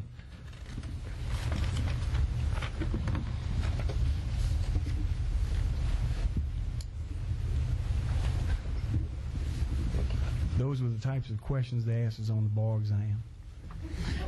You can answer them both ways. I was glad you didn't force me to answer. Let me say this: what is requiring? What I read this to require? I mean, that was my second reading of it. I read it once in my office earlier today, and I read it just now. And after reading it, what's it requiring you to do? And some of the speakers mentioned it. It's requiring landowners to get developers to, engineers rather, to determine these things. So would it prohibit me from going into court to defend the parish or to represent the parish? No, because I'm sure I'll have an engineer on my side too.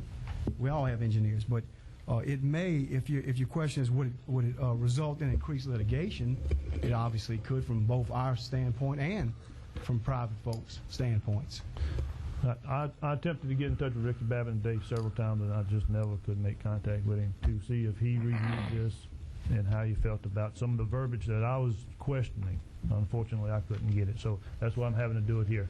Now, with me making those couple of notes, I'll open up Mr. Shakespeare. A couple things, Mr. Chairman. Thank you. Number one, I'd like to thank all of the people that have been involved, including the people that spoke tonight. A lot of people throughout the parish on this drainage ordinance, accumulation of about 18 months of work. And I also want to state that everything in this ordinance is not what I want. I disagree with some things. However, in order to pass a drainage ordinance in this parish, there were some give and take by different people that were involved in it. And I think, one of them, I agree with someone that says strike out the word private. I think public entities ought to have the same thing. But we agreed to that in order to have a greater acceptance. I'm not going to comment on many more of these things. A lot of them are technical, but Mr. Michael Songier is here. He's the one that ultimately has gone back, and he represents the parish. We've hired him for the parish. He's our engineering review agent, and he has worked with everyone, including, I think, Mr. Parrington more than anyone else. So I would like to give him an opportunity that he could address this body and maybe answer a number of the questions. I know the concern, there was a great deal of concern, and myself expressed it also, about the idea of computing everything to a 25-year storm runoff, which is something that's a little bit greater than normal. And he had a very good explanation for that as to why on normal situations we use a 10-year. Is because we're trying to protect the houses, and it also reserves the right of DPW in sensitive areas to go to a greater standard. So we do have a greater standard, but I would like to have him explain all the details and anything that he has been making notes of, and maybe we can direct our questions to him, because he's much more qualified to make these answers. All right, Mr. Michael, is there anything you want to share with us before I call on anybody else, as far as council members? Because you may be able to answer some questions. Thank you, and I think that I can answer a few. Regarding the definitions, and this is an oversight that is not here tonight, you passed a PUD ordinance, if you remember, several months back. And in that ordinance, there were several definitions. If you remember, we're working towards a development ordinance that's under a unified development code standard. In that process, we will have a book of definitions, and the reason that we're doing that is that each ordinance won't have to have its own set of definitions. They will all follow. So I am remiss in not providing those definitions to make, and if there are terms in here that need additional definitions, then we can certainly add them to that. But that's why you're not seeing a list of definitions that's attached to this. But I think that many of the things will be defined, but if there are more that need to be defined, we'll be happy to do so. Can you explain, Michael, why we settled on a 10-year? There was a lot of debate about that. First of all, you have to understand that there's different levels of protection. People's homes and commercial buildings and structures are being protected to the 100-year storm. Make no doubt about that. Not only to the 100-year, we state in here that if record inundation, if a record storm got higher than what FEMA thought it would be, then they have to build higher than that. They have to build higher than the road in front of them. Several criteria. So structures are protected to the 100-year, and even greater than a 100-year storm. The storm frequency we're talking about is what you design detention ponds and the roadway systems to. And as I've explained, you know, roads are great, and it's great to protect them where they don't flood. But roads in Ascension Parish serve as dams. And the higher you build the roads in the big enough storm, the higher the water is going to get. So you actually want your road to flood before a home floods. That's just the general theory. The majority, vast majority, of the drainage ordinances written in this country are to a 10-year storm when you're talking about detention ponds and roads, not structures, okay? The other thing you've got to determine, there's a lot of concern by DPW with all these new subdivisions going in that, you know, we're digging these ponds, we're generating a whole lot of dirt, that fill gets placed on lots, and you have the property next to them that's adjacent to them. They're sitting down at the grade they've always been. Well, when we go to a 25-year storm, you're simply elevating the requirements for that subdivision, probably by another 6 inches. But it's going to make the pond get bigger. They're going to generate more dirt. They're going to add more fill on the lots, and that disparity is going to be that much greater. It is my personal opinion that if a 10-year storm is done properly, that it is the prudent thing to do. I'm not saying that I'm right. I'm telling you what my opinion is. I don't think that going to a 25-year storm is the solution. I greatly understand the frustration of the public in this parish about drainage and what they see. All I can tell you is that this ordinance goes so many steps further than the current ordinance that you have. It's hard for me to begin to explain to you how much further this ordinance goes. It would get very, very technical. We're not going to draft a perfect ordinance. We'll never have a perfect ordinance. To answer the attorney's questions, the underlines are all changes that have been made to this ordinance since it was first drafted. We just kept track of the changes. So anytime you see it underlined, that means somebody commented about the word private, adding the word private development to make it very clear who it applied to. So any changes that you see are documented so that you know what was changed. And I'll be happy to answer any other questions. Mr. Chair. Mr. Todd Lambert. Yeah, before I can, accept this ordinance, there's a couple of things I'd like to see change, and that's on 6F, the waiver. I'd like to see the waiver scratched out and put in there, allowing the flood zone A, the owner may place fill dirt under the footprint of the building plus 10 feet out for grading. Any other fill on the property must be approved by a DPW engineer, per DPW, not to impede adjacent properties downstream. Also, this would allow no drainage study for the fill dirt on the input of the house. So a homeowner building an individual house on a piece of property would not have to get an engineer to get a drainage study if we go with this particular ruling. So I'm in favor of switching F for this paragraph.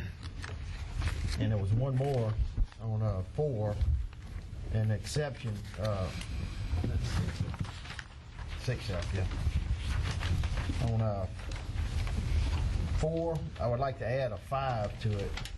Exception, any accessory buildings to the primary building may be at or below base flood elevation.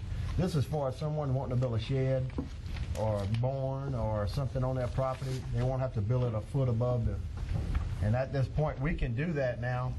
FEMA will allow it if you have some ventilation type flow. If in case of a flood, the water can flow through it. They can put some vents on the bottom side of the building if it's a metal building or something to that effect. So these two things I definitely want. And listen to the audience. I'm experiencing big time problems with upstream and downstream with new development. So we need something in there to protect when a development comes in, to where they have to look at the downstream side and the upstream to keep from impact. We're looking at paper. Our engineers say zero impact. It's on paper, but we've experiencing it. I walked a ditch 3 hours Sunday night, 7 Oaks subdivision developed in '93, and the ponds are not working. They're working to a certain degree, but the water's getting close to the houses now. They're at the slabs right now as we speak, and that's retention ponds. They might have 6 ponds on this particular site. So once the development gets full, you know, like I said, we can say it's going to work on paper, but once the reality hits, it's too late. You know, we're already flooding out people and people in a lot of hardship. So these 3 items I'd like to see considered in this plan. Mr. Salvo. Mr. Thompson. Yeah, I'd like to offer a substitute motion to send this back to Strategic Planning Committee and work on some of the concerns that some of the people in the public has, and also our concerns. I second that. I agree. Got a substitute motion by Mr. Thompson, second by Ms. Fontenot to send it back to strategic planning. Is there any further discussion? Mr. Chairman. Mr. Shakespeare. Yes, and I'm fine with making some changes. There's absolutely no problem with that. Some of the changes are very valid. But at some point in time, we need to make sure and adopt this drainage ordinance, simply because of every week when we're talking about drainage problems, we continue to build developments, individual homes, and businesses that are contributing to our drainage problem. And we do not have this or parish drainage ordinance that's going to help protect us. Regardless of our individual problems that we have with this, that I think we can hammer out, it is by far much better than anything I mean, as Michael said, it's 10 times better than what we have now. I would really like to see us try to, if it's not tonight, as soon as possible, pass an ordinance, basically this ordinance. If there are some changes, bring them to strategic planning, discuss, and what will happen is a lot of times these individual changes will get lost in the whole document. Once we have the whole document, we can begin to look at individual changes and make those individual changes that, as council people here, we deem that are necessary to be made.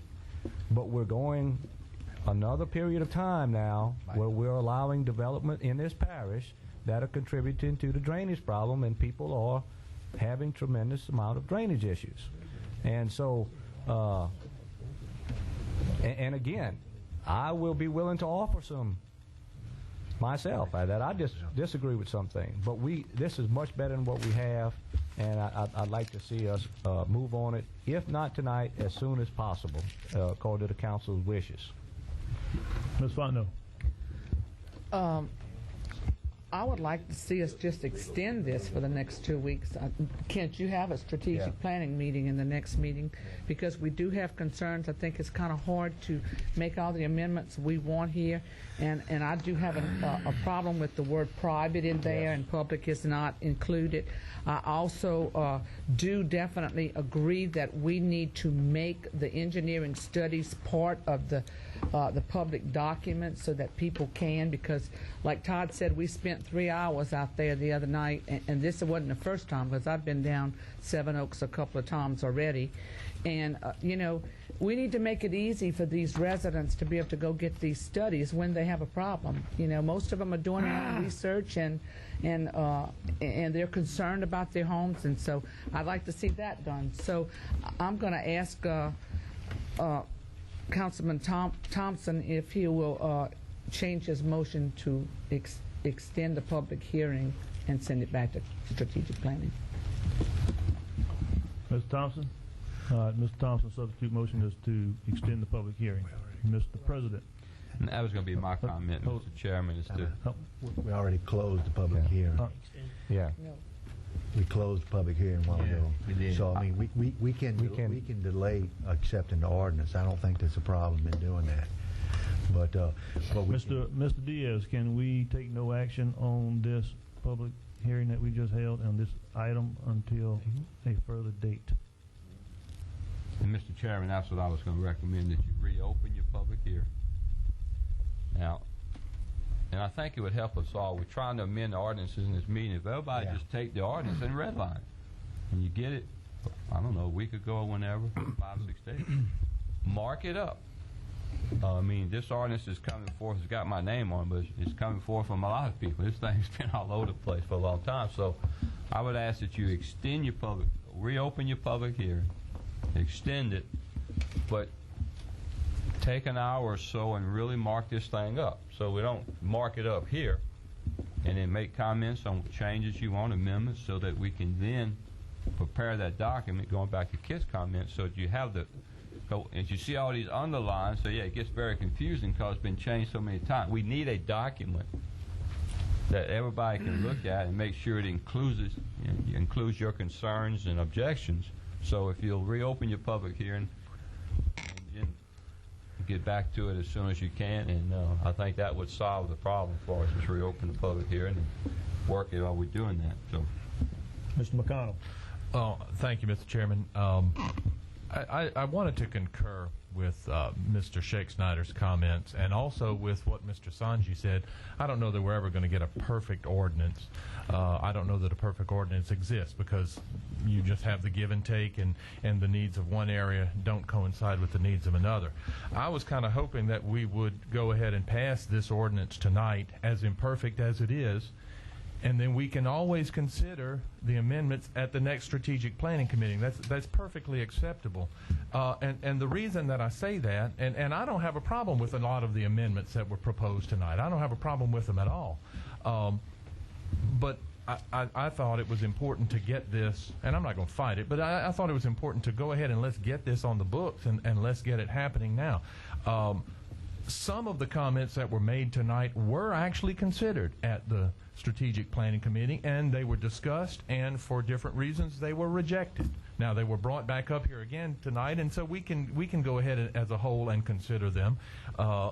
That's fine, but they were discussed. Certain things were discussed. We're just trying to put together the best thing that we could and get it in place now so that we can begin protecting the people of this parish and the residents from a lot of that development that's going on. And that's what was, I guess, the sense of urgency, because we've been talking about it. We have talked about it a year and a half. Planning and Zoning has looked at this.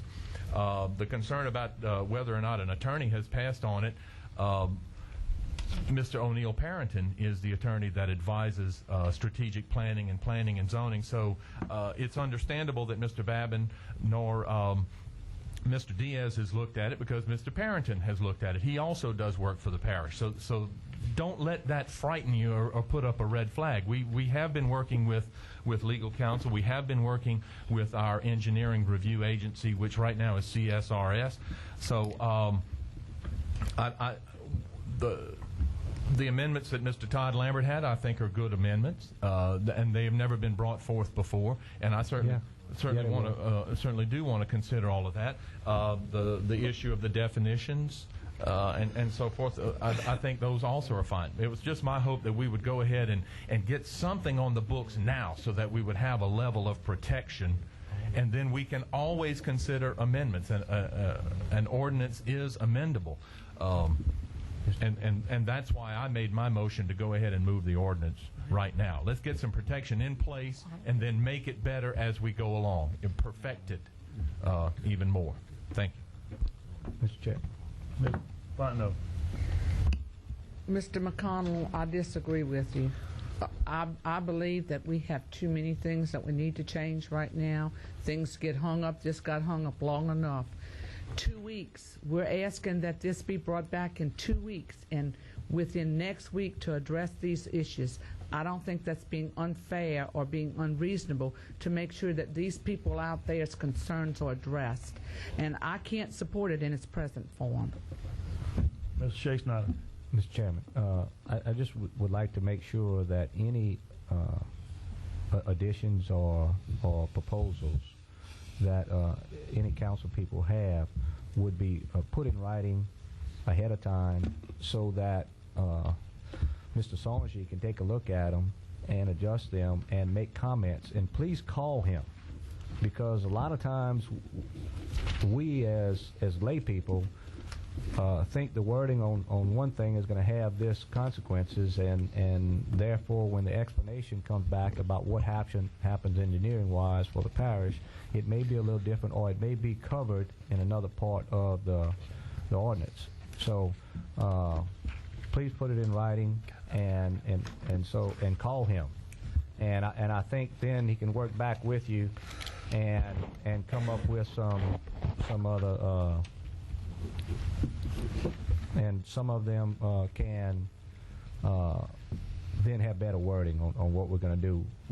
We may not choose to bring something up. Something maybe other things may be brought up. So I just think it's a good idea to do this in advance. At the last minute, it's very hard to prepare something because it is a very technical document.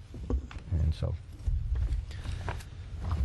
Mr. Todd Lambert. And I just want to let everybody know I did bring this up at our last strategic committee meeting for discussion on these particular items. So it was brought up. I didn't bring it up exactly tonight. That's the first time.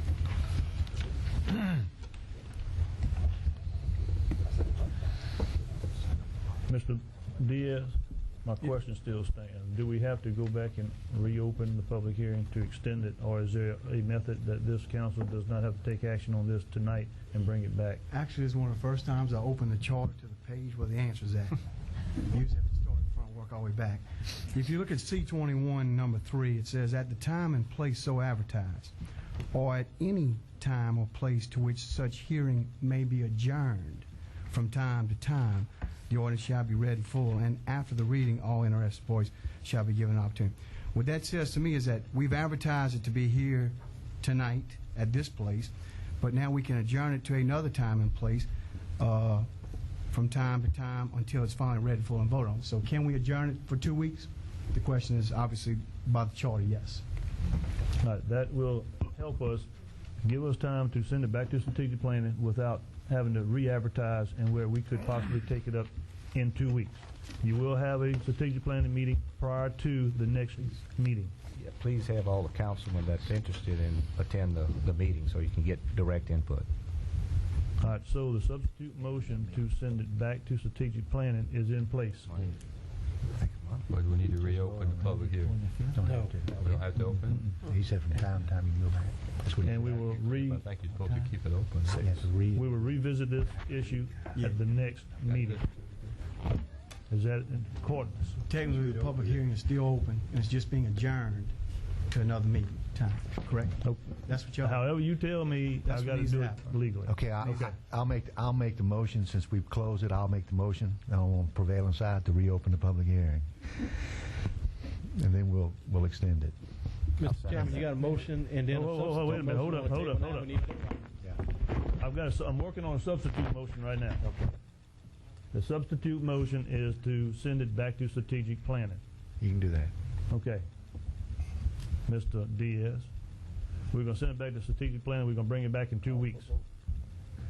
Well, technically, it's at the time and place so advertised, or any time or place to which such hearing may be adjourned from time to time. So basically, I don't know that you can properly send it back to strategic planning. I think it has to come back to this council as a whole. That's how I read it. It will. It will come back to this council.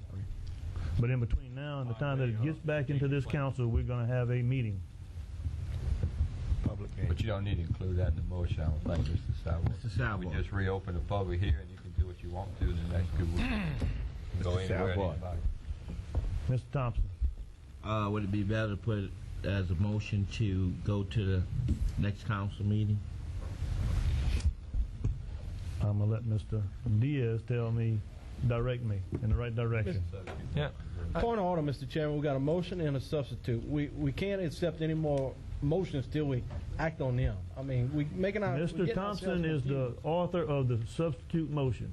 I think Mr. Thompson's motion, Mr. Chairman, if I may, I think his motion works. Yeah. Because it's going to bring this back up at the next council meeting. And by the way, there's a strategic planning committee meeting Monday night, and nobody says we can't talk about it then. Mr. Diaz, that's what we're going to do. Very good, Mr. Is there any opposition to bringing it back in 2 weeks? The motion passes. We will revisit this issue in 2 weeks.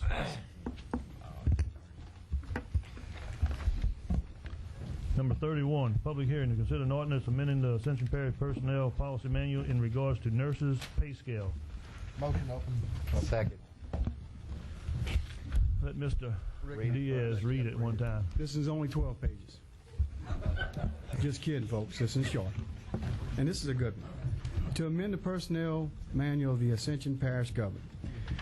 Whereas the Ascension Parish Council moves to add Section 3, Employee Compensation, wage and salary administration, A, job descriptions and employee classification amended as follows. Title, nurse, and there's a chart. Title, nurse supervisor, pay classification change, 119 to 123. Next, registered nurse, pay classification change, 118 to 122. Title, licensed practical nurse, pay classification change 114 to 117. Be it ordained that the Ascension Parish Council, as the governing authority in and for the Parish of Ascension, does hereby authorize the above amendment to the Personnel Manual of the Ascension Parish Government. This ordinance having been submitted to a vote, the vote thereon was as follows. Motion to open the public hearing, Mr. Chairman. Motion by Mr. Byregger, second by Mr. Todd Lambert, open the public hearing. Is there any opposition? Having none, motion passes. Is there anyone in the audience wishing to speak on this public hearing? Motion to close public hearing, Mr. Chairman. Motion by Mr. Byregger, second by Mr. Dempsey Lambert, to close the public hearing. Is there any opposition? Having none, motion passes. Number 32, the ordinance itself. Motion by Mr. Todd Lambert, second by Mr. Thompson. Is there any discussion? Is there any opposition? Having none, motion passes. Number 33. Motion adjourned, Mr. Chairman. Hold on, Mr. Chairman. Chairman, there was some information that just came up. We didn't do something. I want to ask Mr. D. I'm going to go back to. All right, Mr. President. Oh, maybe he's got it. Please, before we adjourn, this is Mr. important. Mr. Sonji just informed me that Monday night he's going to be out of town. And so it's no use us meeting on this item without him present. And so, therefore, I will discuss with him tomorrow to try to find a date that he's available. And we will contact Suzanne, which will contact the council and as many people as possible. And the media. And we will have a special meeting in order to take care of this. Good enough. Question. Mr. President. Just a legal question, Jeff. This has been a long process, and it's part of the Unified Development Code we're trying to get to. Since the council closed the public hearing, instead of just adjourning that public hearing, are you certain if we don't reopen it tonight and just extend it that we're not going to have to reintroduce and re-advertise to protect ourselves from a legal point of view? We need to get, as imperfect as it may be, we need to get something pretty soon because we got development happening all the time here. And so if we start the whole process over again, we're talking about, unless we call a special meeting, we could be talking about a month or more. So wouldn't it be safer if we just reopened the public hearing tonight, extended it or adjourned it? Oh, it would absolutely be safer. And they could take action in 2 weeks if we're ready to take action. Yeah. If your question is what is the safest way to do something, well, obviously that's the safest way. You've closed it and you voted to reopen, and I'm sure you would do that. But the question originally put to me was, can we adjourn this meeting? And you can clearly, by way of charter, adjourn from time to time, place to place, until you vote on it. So, but if your question is what is the safest bet from a legal standpoint, obviously don't reopen it. Okay. Would you ask me? An administration would ask Mr. Chairman if it's in order to go back to that agenda item and ask somebody. Open it. Mr. McConnell. If I may, Mr. Chairman, maybe this is confusing. I know in other considerations, when additional information has come up and we've been considering an ordinance, always in the past we've just voted on the advice of our legal counsel at the time. We've just voted to extend the public hearing. That's correct. And after the vote was made to close the public hearing, and then we were actually debating the ordinance, the motion was always made just to extend the public hearing, and that has always been our legal advice in the past, and it's always That's worked. what we're asking you to do. I think that'd be the safe way to do it. Can you offer? So I move to extend the public hearing on that particular item to... There's been reconsideration to item number... And I'd like to extend the 30. public hearing to, what's that date, Ms. Suzanne? October the 5th? Yes. Extend the public hearing to October the 5th on this particular ordinance. You got a motion to extend the public hearing. Second. Second by Mr. Valentine. Any more discussion? Any discussion? With all of this information, we still have our strategic planning meeting Monday night, the regularly scheduled one. We will have a special one to take care of this as soon as we find an appropriate date. Any opposition? Having none, motion passes. Number 33, I think I had a motion by Mr. Byron, seconded by Mr. Thank you. Dempsey Lambert. Any opposition? Having none, motion passes. Lord help me.